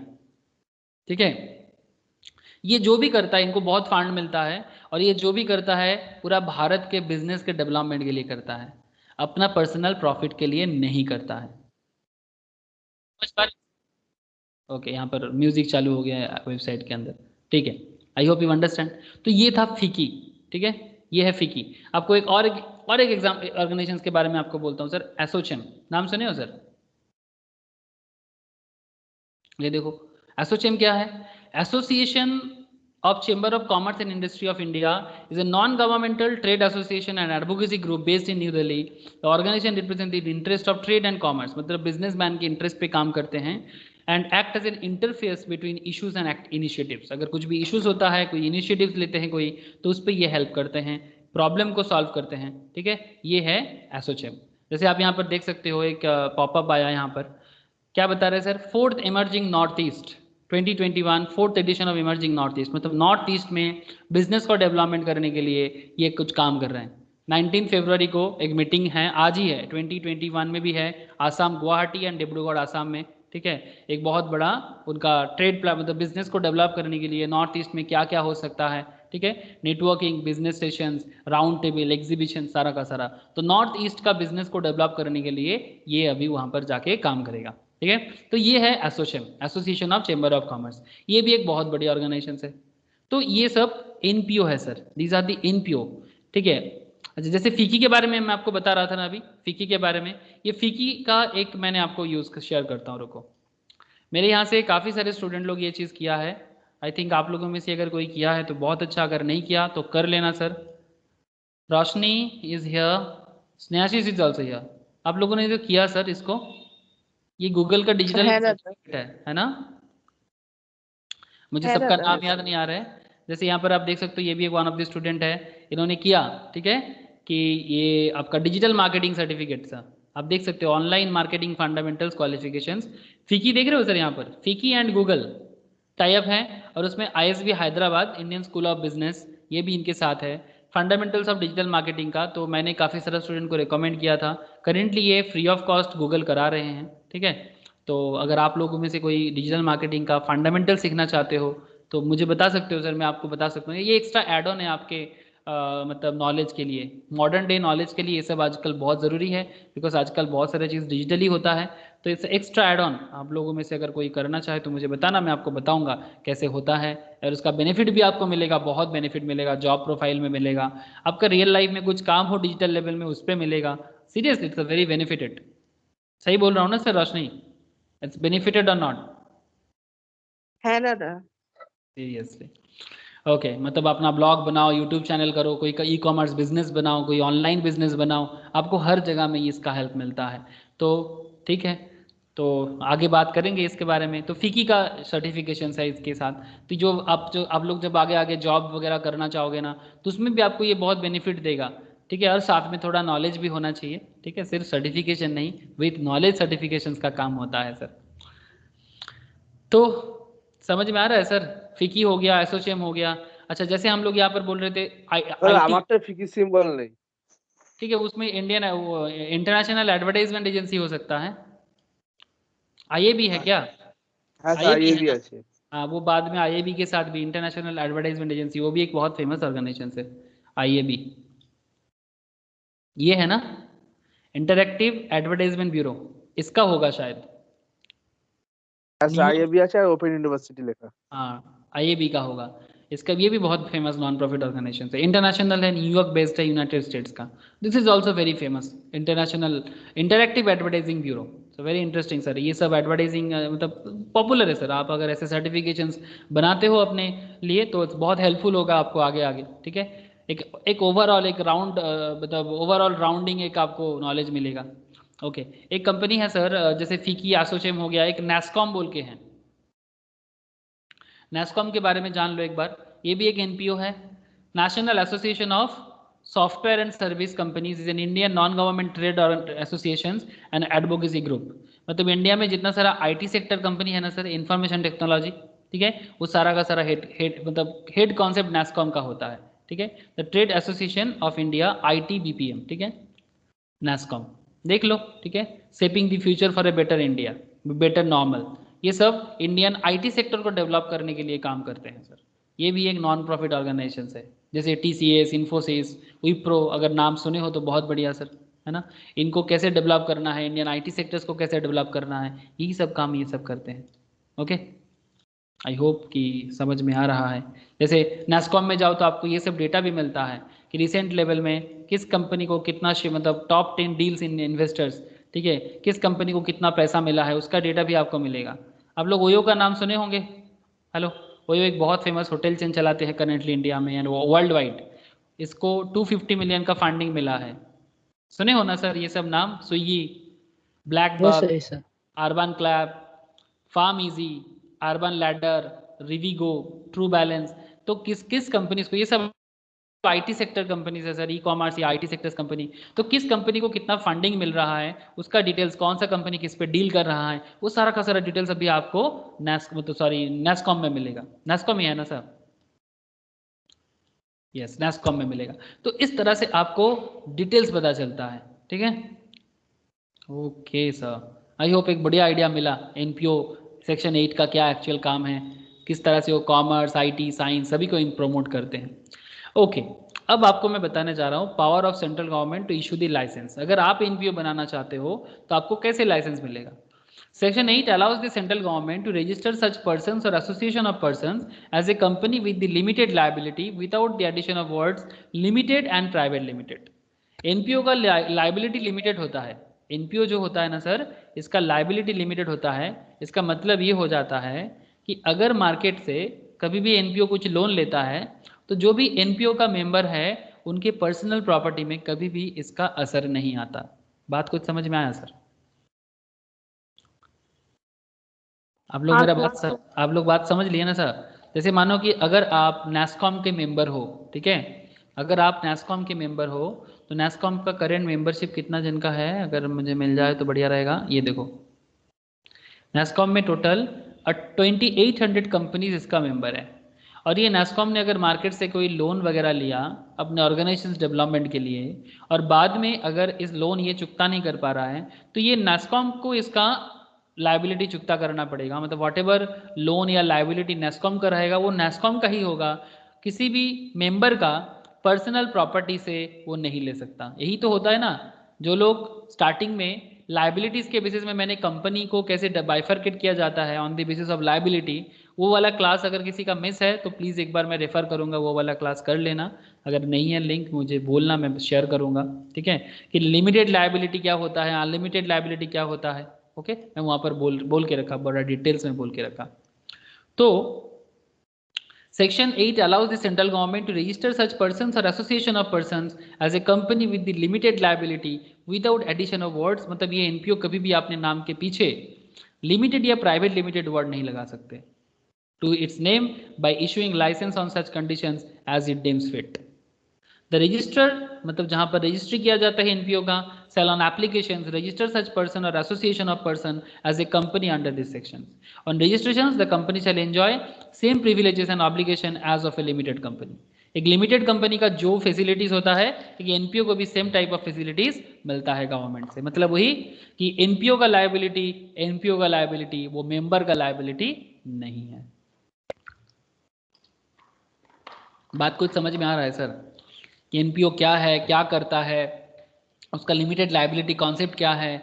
जिनको लिमिटेड लायबिलिटी डिटेल्स करना है मैं आपको बताऊंगा कि वो लायबिलिटी वाला क्लास जो मैंने पहले कराया था उसको एक बार रेफर करो, डिटेल्स में समझ आ जाएगा, limited liability, unlimited liability.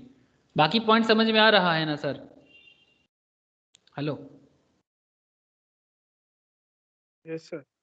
Okay sir, revocation of licence NPO इतना बदमाशी करता है, मतलब कोई लोग डुप्लीकेट NPO बना के, मतलब जो एक्चुअली NPO है ही नहीं, मतलब वो क्या बोलते हैं ना NPO के आड़ पे, मतलब ऐसे दिखाते कि मेरा एक NPO है या NGO है, लेकिन वो एक्चुअली ब्लैक मनी को वाइट करता है, ठीक है। ऐसे बहुत सारा चेंज चलता है।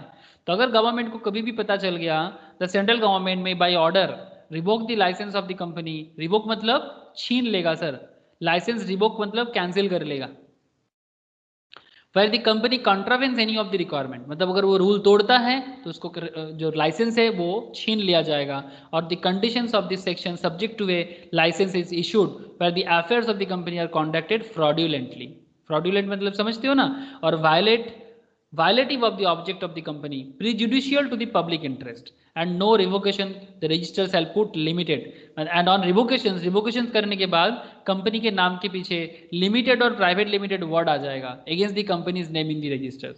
but before such revocations the central government must give in written notice to its intention to revoke the license and opportunity to be heard in the matter। मतलब अगर कोई हॉस्पिटल्स, अगर कोई स्कूल्स, या फिर अगर कोई भी NPO या NGO प्रॉफिट बेस्ड काम कर रहा है सर, प्रॉफिट बेस्ड अगर काम कर रहा है, जहां पर इसको प्रॉफिट बेस्ड काम करना चाहिए कि नहीं चाहिए? क्या ये एक NPO प्रॉफिट बेस्ड काम कर सकते हैं सर? हेलो, प्रॉफिट बेस्ड काम कर सकते हैं, बट उसको NGO में अच्छा काम के लगाना चाहिए। मतलब उसको सर्विस मोटिव में करना चाहिए, पर्सनल लग्जरी के नहीं लगाना चाहिए, यही ना? हाँ sir. Yes sir, main objective service ही हो चाहिए। मेन ऑब्जेक्टिव उनका, हाँ very good sir, main objective service ही होना चाहिए, ठीक है। तो अगर जैसे वो प्रोमोट करते हैं, चैरिटेबल ऑब्जेक्ट होना चाहिए उसका, कॉमर्स को प्रमोट करेगा, आर्ट्स को प्रमोट करेगा, साइंस को प्रमोट करेगा, स्पोर्ट्स को प्रमोट करेगा, एजुकेशन को प्रमोट करेगा, रिसर्च को प्रमोट करेगा, सोशल वेलफेयर को प्रमोट करेगा। लेकिन ये सब ना करके जैसे ही प्रॉफिट होता है, जो डायरेक्टर या ओनर लोग हैं ना, वो पैसा लेके अपना घर बनाते हैं, वो पैसा लेके अपना बेटा का शादी करवाते हैं। हाँ, हाई फाई शादी होता है, मतलब वो जानते हो ना, बिग फैट इंडियन वेडिंग होता है, BMW इस तरह का कार में चढ़ते हैं ऑल टाइम, मतलब लग्जरी। लेकिन इधर क्या बना के रखा है? NPO। तो इन दैट केस सरकार आके क्या बोलेगा भाई? लाइसेंस छीन लेगा और बोलेगा भाई अपने कंपनी के नाम के पीछे लिमिटेड एंड प्राइवेट लिमिटेड लगा दो, और जो भी कंपनी प्रॉफिट करे उसके बदले सरकार के घर में टैक्स जमा कर दो। इसका मतलब ये है कि सेक्शन 8 कंपनी को, सरकार को कोई टैक्स देना नहीं पड़ता सर। समझ में आ रहा है? सेक्शन 8 कंपनी को, गवर्नमेंट को कोई टैक्स देने का जरूरत नहीं होता, छूट होता है। लेकिन अगर सरकार को पता चल जाए भाई ये तो प्रॉफिट मोटिव काम कर रहा है, प्रॉफिट मोटिव वो भी क्या, अपने लिए, और उस प्रॉफिट का यूज सर्विस ओरिएंटेड नहीं हो रहा है, तो लाइसेंस रिवोक करेगा और साथ में नाम के पीछे लिमिटेड लायबिलिटी या प्राइवेट लिमिटेड नाम चिपका देगा, और उसमें आपको जो भी प्रॉफिट होगा सरकार को टैक्स देना होगा। क्या बात समझ में आया सर? लाइसेंस छीनने का मतलब क्या है? मतलब आगे से क्या आप सेक्शन 8 कहलाओगे? नंदिनी बोल, क्या आगे से तुम सेक्शन 8 कहलाओगे? नहीं। अगर एक बार अगर तुमसे लाइसेंस छीन लिया तो नो ना? वेरी गुड सर, ठीक है। कृषि समझ में आ रहा है बाबू? बोल कि एक बार अगर सेक्शन 8 कंपनी का लाइसेंस छीन लिया बिकॉज वो अपने प्रॉफिट को पर्सनल काम पे लगाते हैं, तो क्या उसको फिर से मतलब एनपीओ का लाइसेंस मिलेगा?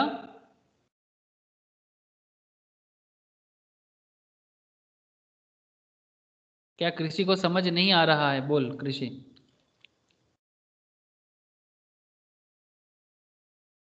कृषि ओके, ठीक है, बाद में बात करते हैं तुमसे।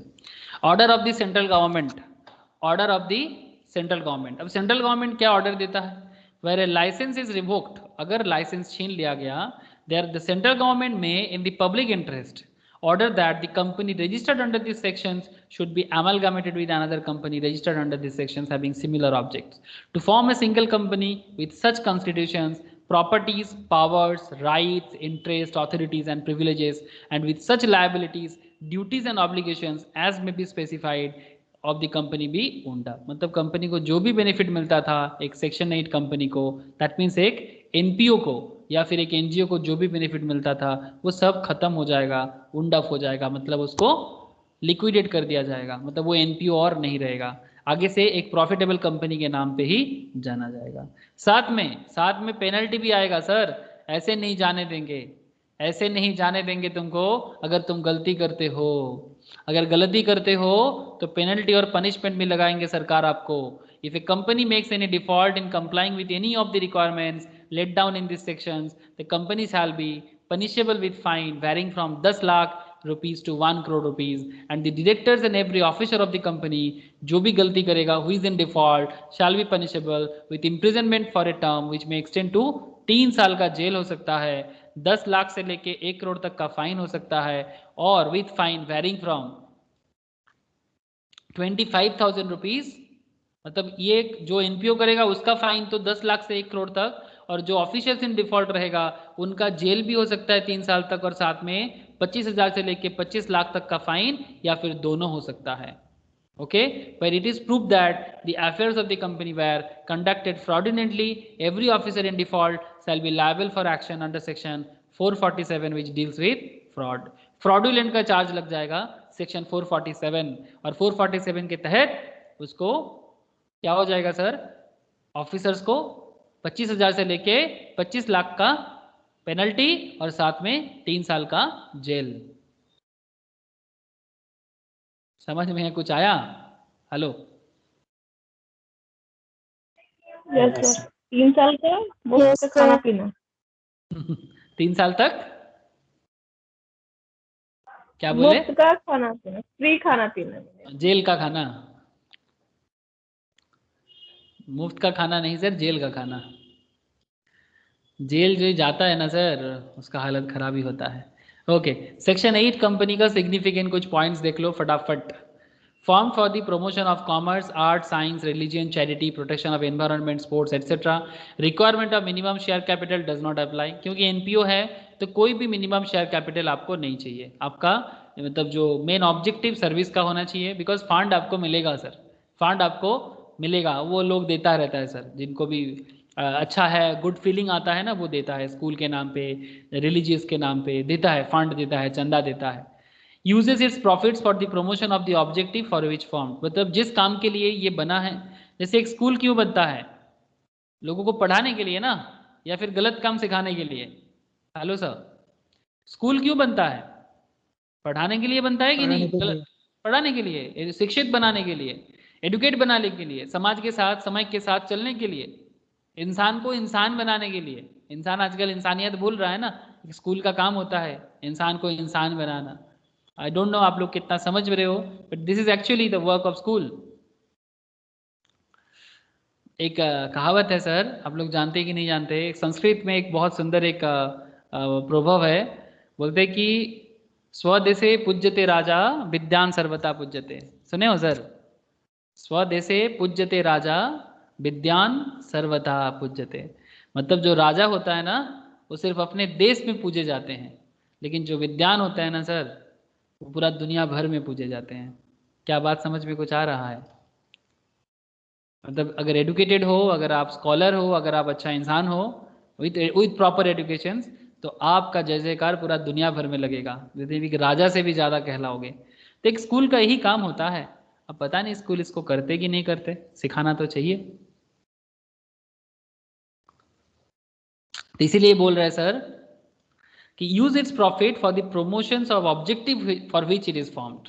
Okay, does not declare dividend to members. Member को कोई डिविडेंड नहीं देगा, जो भी इसका इनकम होगा वो डिविडेंड डिक्लेयर नहीं करेगा। डिविडेंड मतलब part of profit, part of income और पार्ट ऑफ प्रॉफिट मेंबर के अंदर डिस्ट्रीब्यूट नहीं होता है सर। पार्ट ऑफ इनकम और प्रॉफिट मेंबर के अंदर डिस्ट्रीब्यूट नहीं होता है। Operates under special licence from central government. ये अपने नाम के पीछे लिमिटेड या प्राइवेट लिमिटेड नहीं लिख सकता, एंड लिखेगा भी नहीं सर। बेनिफिट है ना sir. And adopt a more suitable name such as club, chambers, commerce etcetera. Licence revoke कर लेगा अगर कुछ भी नियम बांचल हो, मतलब कुछ भी नियम अगर वो नहीं पालन किया, नियम का पालन नहीं करेगा, तो एक एनपीओ का जो भी नियम है अगर उसका पालन नहीं करेगा तो लाइसेंस रिवोक कर लिया जाएगा। दैट मीन्स लाइसेंस रिवोक कर लिया जाएगा। बड़ा सिंपल पॉइंट है, पहले ही बोल चुका हूँ। कन्वर्ट्स, अगर रिवोक का मतलब क्या क्या हो सकता है? Converts it's status and change it's name. मतलब आपको एनपीओ को प्राइवेट एंड पब्लिक लिमिटेड बना सकते हैं, वाइंड अप करके खत्म कर सकते हैं, अमलगमेट कर सकते हैं सिमिलर किसी कंपनी के साथ जिसका सिमिलर ऑब्जेक्ट हो उसके साथ। अमलगमेट का मतलब होता है सर जोड़ देना, ओके, कंबाइन कर देना। इतना समझ के रखो अभी, कंबाइन कर देना, ठीक है। Can call it's general meeting by giving a clear 14 days. ये अपना जो जनरल मीटिंग है ये 14 दिन क्लियर नोटिस में बुला सकते हैं। नॉर्मल प्राइवेट या पब्लिक के केस में 21 दिन का होता है सर। नॉर्मल प्राइवेट या पब्लिक कंपनी के लिए जो 21 दिन का मीटिंग नोटिस होता है, एनपीओ के लिए वो 14 डेज का होता है। याद रखिए, हाँ, इंपॉर्टेंट है तभी बार बार बोल रहा हूँ। Requirement of minimum number of directors, independent directors etcetera does not apply. कोई मिनिमम डायरेक्टर इतना होना चाहिए, इंडिपेंडेंट डायरेक्टर रहना चाहिए, ऐसा जरूरी नहीं है for NPO. Need not constitute nominations, remunerations committee, shareholder relationship committee, ये सब जरूरी नहीं है। ये partnership firm can be member of section 8 company. हाँ, अगर कोई पार्टनरशिप बिजनेस है तो वो एक सेक्शन 8 कंपनी का मेंबर जरूर बन सकता है। ओके, कंपनी भी बन सकता है, पार्टनरशिप बिजनेस भी बन सकता है। क्या एनपीओ क्लियर है सर? क्या एनपीओ क्लियर है sir? Hello yes sir. Sir बोलो। जैसे कि आप बोल रहे थे कि विप्रो आईटी सेक्टर वगैरह जो है वो एनपीओ उसको फंड देता है। विप्रो तो कंपनी है, कंपनी को फंड देता है? विप्रो तो कंपनी है, वो तो प्रॉफिटेबल कंपनी है। मैं तो इसके बारे में बोल रहा था, नेस्कॉम के बारे में बोल रहा था। नहीं सर, वो पूछ रही है फंड क्यों देता है प्राइवेट कंपनी फंड क्यों देते हैं? अच्छा, नेस्कॉम को। कंपनी नेस्कॉम को क्यों फंड देगा? अच्छा, वेरी गुड क्वेश्चन। इसलिए फंड देता है सर क्योंकि वो क्या होता है ना, कभी उनके अगेंस्ट में अगर कुछ प्रॉब्लम हुआ, अगर मार्केट में कुछ न्यू थिंग लॉन्च हुआ, ठीक है, तो सरकार के लिए बिहाफ में, मतलब सरकार के साथ बात कौन करेगा?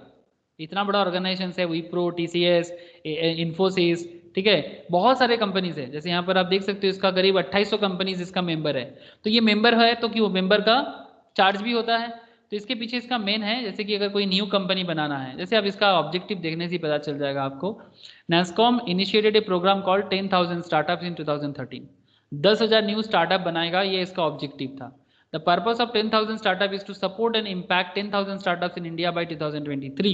NASSCOM carries out number of events annually, targeting startups in Indian ecosystem so as they nurture them and help them develop into bigger organizations.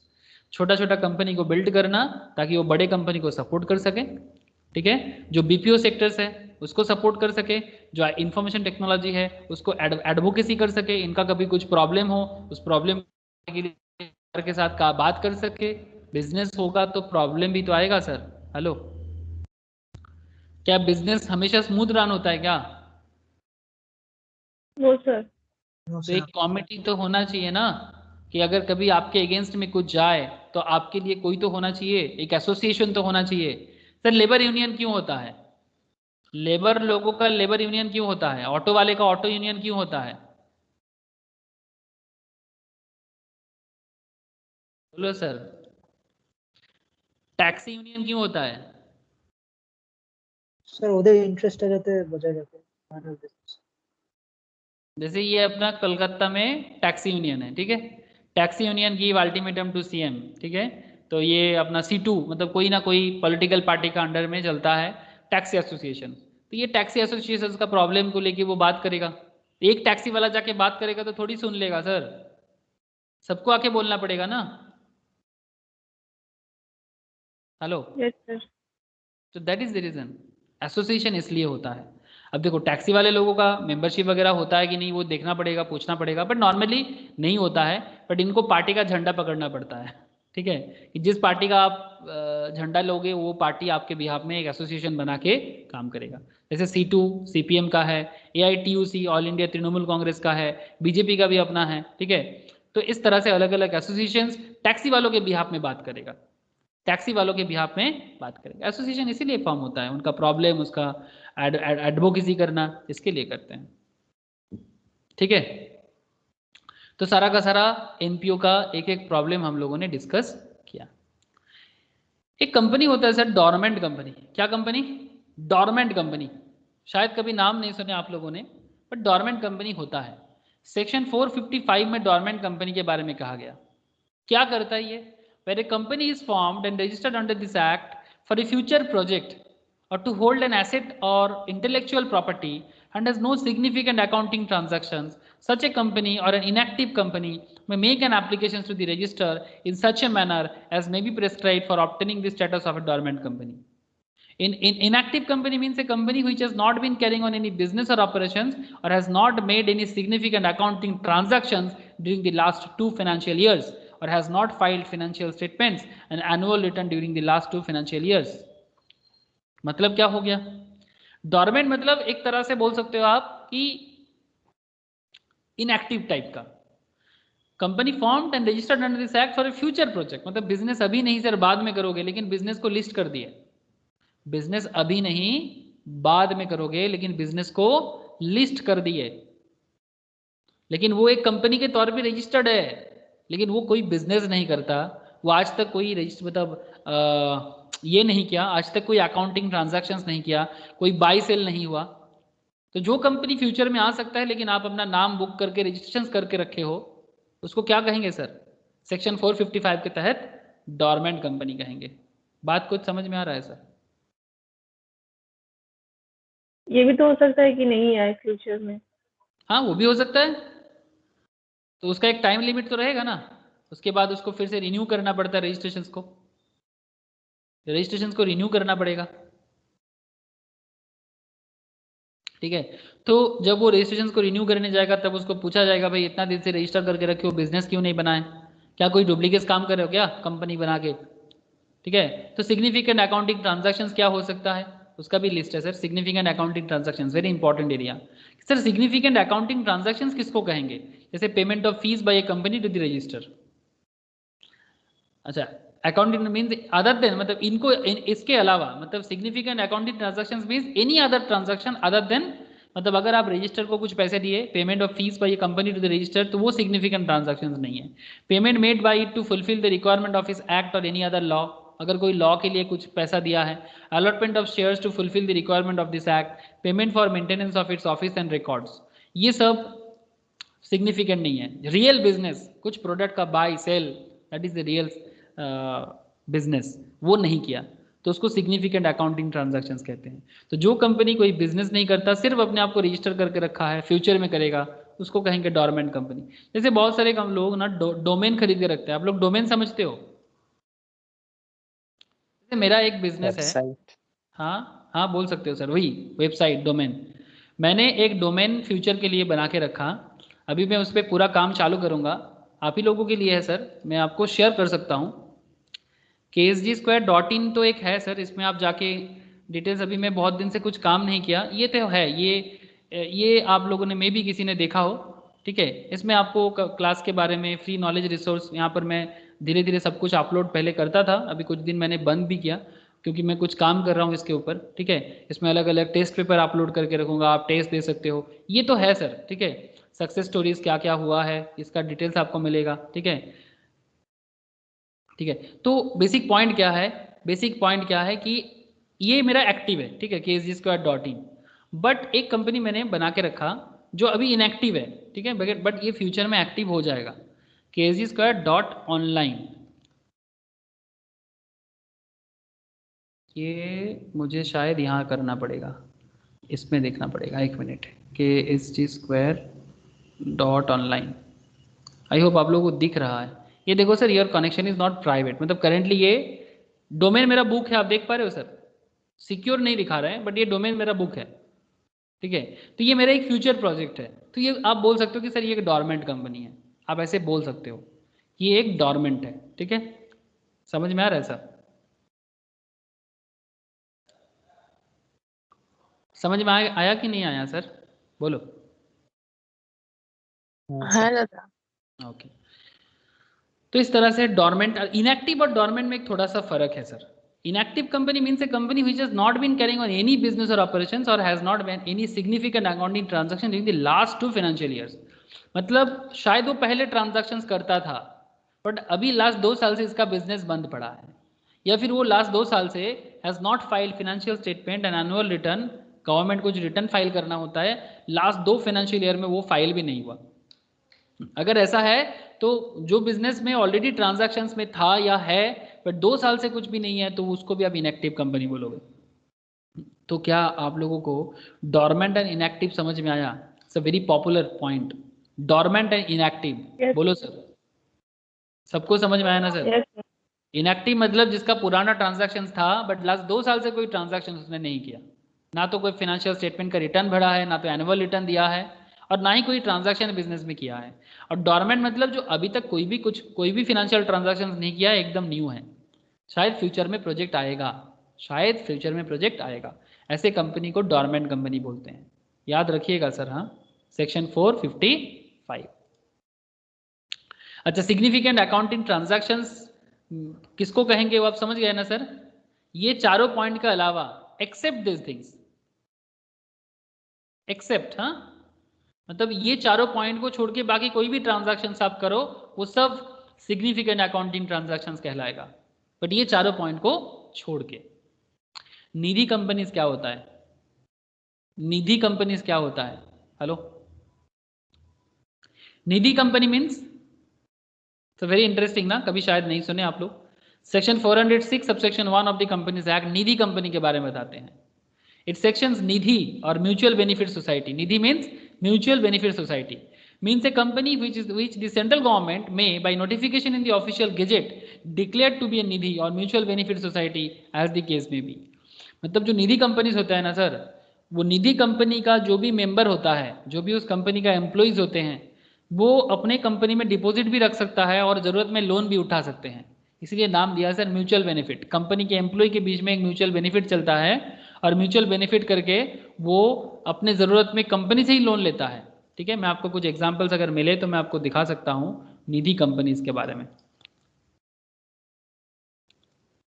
Nidhi company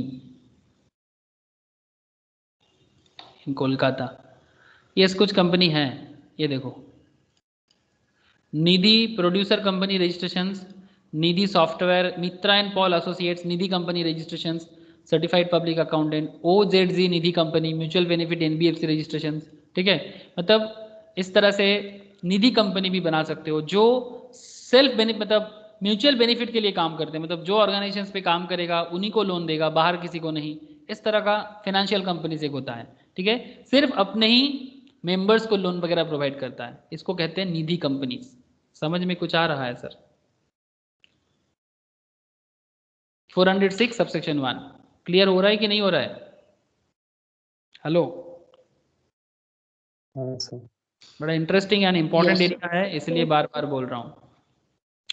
and final point एक है सर पब्लिक फाइनेंशियल इंस्टीट्यूशंस, ठीक है, public financial institutions. By virtue of section 2 subsection 72 of the Companies Act 2013, the following institutions are to be regarded as public financial institutions. जैसे कि मैंने आपको already कुछ companies के बारे में बता दिया। Life insurance corporation of India establish under the LIC act 1956, मैंने स्टार्टिंग में ही आपको LIC के बारे में बात कर रहा था। 100% गवर्नमेंट ऑफ इंडिया का है, ये एक पब्लिक फाइनेंशियल इंस्टीट्यूशन है। LIC वगैरह लोन वगैरह प्रोवाइड करता है ना सर, जो लोग भी घर पे LIC करते हो घर पे पूछा करो, LIC में लोन वगैरह मिलता है, यस और नो सर, बोलो। हाँ सर मिलता है। Yes sir. इंफ्रास्ट्रक्चर दादा। डेवलपमेंट, हाँ very good sir. IDFC infrastructure development financial company, okay, ये भी एक फाइनेंस कंपनी है, मतलब लोन प्रोवाइड करते हैं पब्लिक को, ठीक है।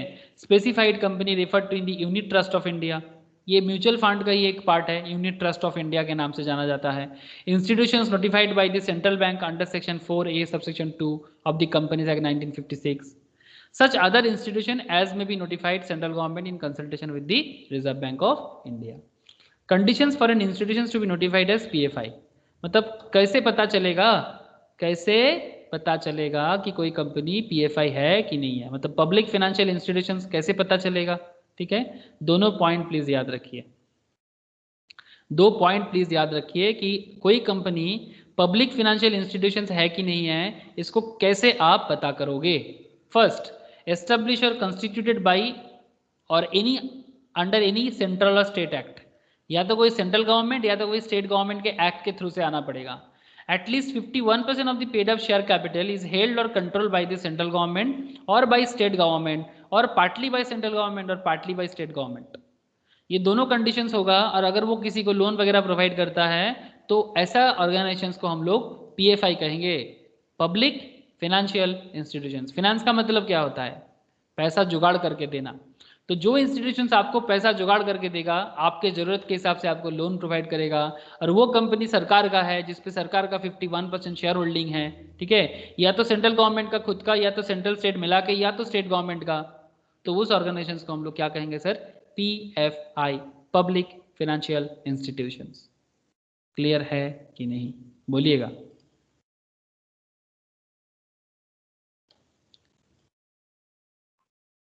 हेलो, क्लियर ना। तो सर आज तो मैं यही सब बोलते बोलते टाइम आज बहुत ज़्यादा निकल गया। बेसिकली मैं आज आप लोगों को पूरा का पूरा कैपिटल का जो भी कॉन्सेप्ट है उसके बेसिस में कितना तरह का अलग अलग कंपनीज हो सकता है उसके बारे में मैंने आपको बताया। चलो कोई बात नहीं, in our next class we will discuss regarding mode of registration और इनकॉर्पोरेशन ऑफ कंपनी। मतलब जो बात मैंने स्टार्टिंग में कहा था कि कंपनी कैसे रजिस्ट्रेशन करोगे, ये जो इतना सारा कंपनीज आप देख रहे हो सभी ठीक है, listed unlisted government, registration process क्या है एकदम रियल कॉन्सेप्ट के साथ बताऊंगा, प्रैक्टिकली डिस्कस करूंगा आप लोगों के साथ। तो फॉर्मेशन ऑफ कंपनी, कैसे कंपनी बनाओगे, कैसे पब्लिक कंपनी बनाओगे, कैसे प्राइवेट कंपनी बनाओगे, कैसे 1% कंपनी बनाओगे, सारा का सारा discussions I will discuss in our next class. फिलहाल मैं आपको बस इतना ही कहना चाहता हूँ, क्या आप लोगों को समझ में आया? कोई सवाल हो तो प्लीज़ करो, अगर किसी का पुराना क्लास मिस है तो प्लीज़ मुझे व्हाट्सएप करो, मैं आप लोगों के साथ शेयर करूँगा। सर समझ में आया कि नहीं, सभी को पूछ रहा हूँ। सर मेरा शेयर मार्केट का क्लास आपसे एब्सेंट है। अच्छा ठीक है कर दूंगा, व्हाट्सएप पे एक बार लिख देना, कर दूंगा। आज के सर आज निधि कंपनी के बारे में थोड़ा बताइए ना सर, थोड़ा क्लियर नहीं हो रहा है। निधि कंपनी मीन्स वो कंपनी होता है कि जिसमें अगर आप मेंबर हो, आप उस कंपनी के एम्प्लॉय हो, ठीक है, तो एक म्यूचुअल बेनिफिट ऑर्गेनाइजेशन है, म्यूचुअल बेनिफिट कंपनी है। सपोज आपको लोन चाहिए तो आपको इधर उधर जाने का जरूरत नहीं है, आप थोड़ा बहुत डिपॉजिट भी डाल सकते हो। निधि कंपनी एक तरह का फाइनेंशियल कंपनी की तरह काम करता है, वो आपके ज़रूरत में आपको लोन देगा, लेकिन वो सिर्फ उसी को लोन देगा जो उस कंपनी में काम करते हैं, किसी और को नहीं। सिंपल। यस। मतलब वो इसी काम के लिए काम करते हैं, एक तरह का फाइनेंशियल इंस्टीट्यूशन है, but only for the employees और members of that company, that is called Nidhi company. ठीक है। हाँ सर। आयन, इंकी, कृषि, नंदिनी, निबिड़, बोलो, सभी को पूछ रहा हूँ, स्नेहाशीष, विश्वजीत, तथा क्लियर है कि नहीं? नोट्स तो सभी के पास होगा, एक बार प्लीज गो थ्रू करो। अगर किसी का प्रीवियस क्लास मिस है प्लीज़ मुझे बोलो, मैं शेयर कर देता हूँ तो पूरा लिंकअप हो जाएगा। जिस पर्टिकुलर पॉइंट में अगर आपको लगता है कि सर ये समझ में नहीं आ रहा है, जैसे लिमिटेड अनलिमिटेड वाला एरिया में अगर किसी का मिस है तो कर लो, मुझे बोलो, मैं शेयर कर दूंगा। ओके कृषि समझ में आया कि नहीं? बोलो कृषि। नंदिनी बोल। यस सर आया समझ। Okay okay okay. तथा क्लियर है? तथा स्नेहाशीष शाइनी ओके ना? हाँ sir. Yes sir. Ziaul clear है ना? हाँ सर। ठीक है, चलो फिर tata bye. Bye sir. Okay bye sir. Bye sir. Okay tata bye sir. Ranchi sir. Bye.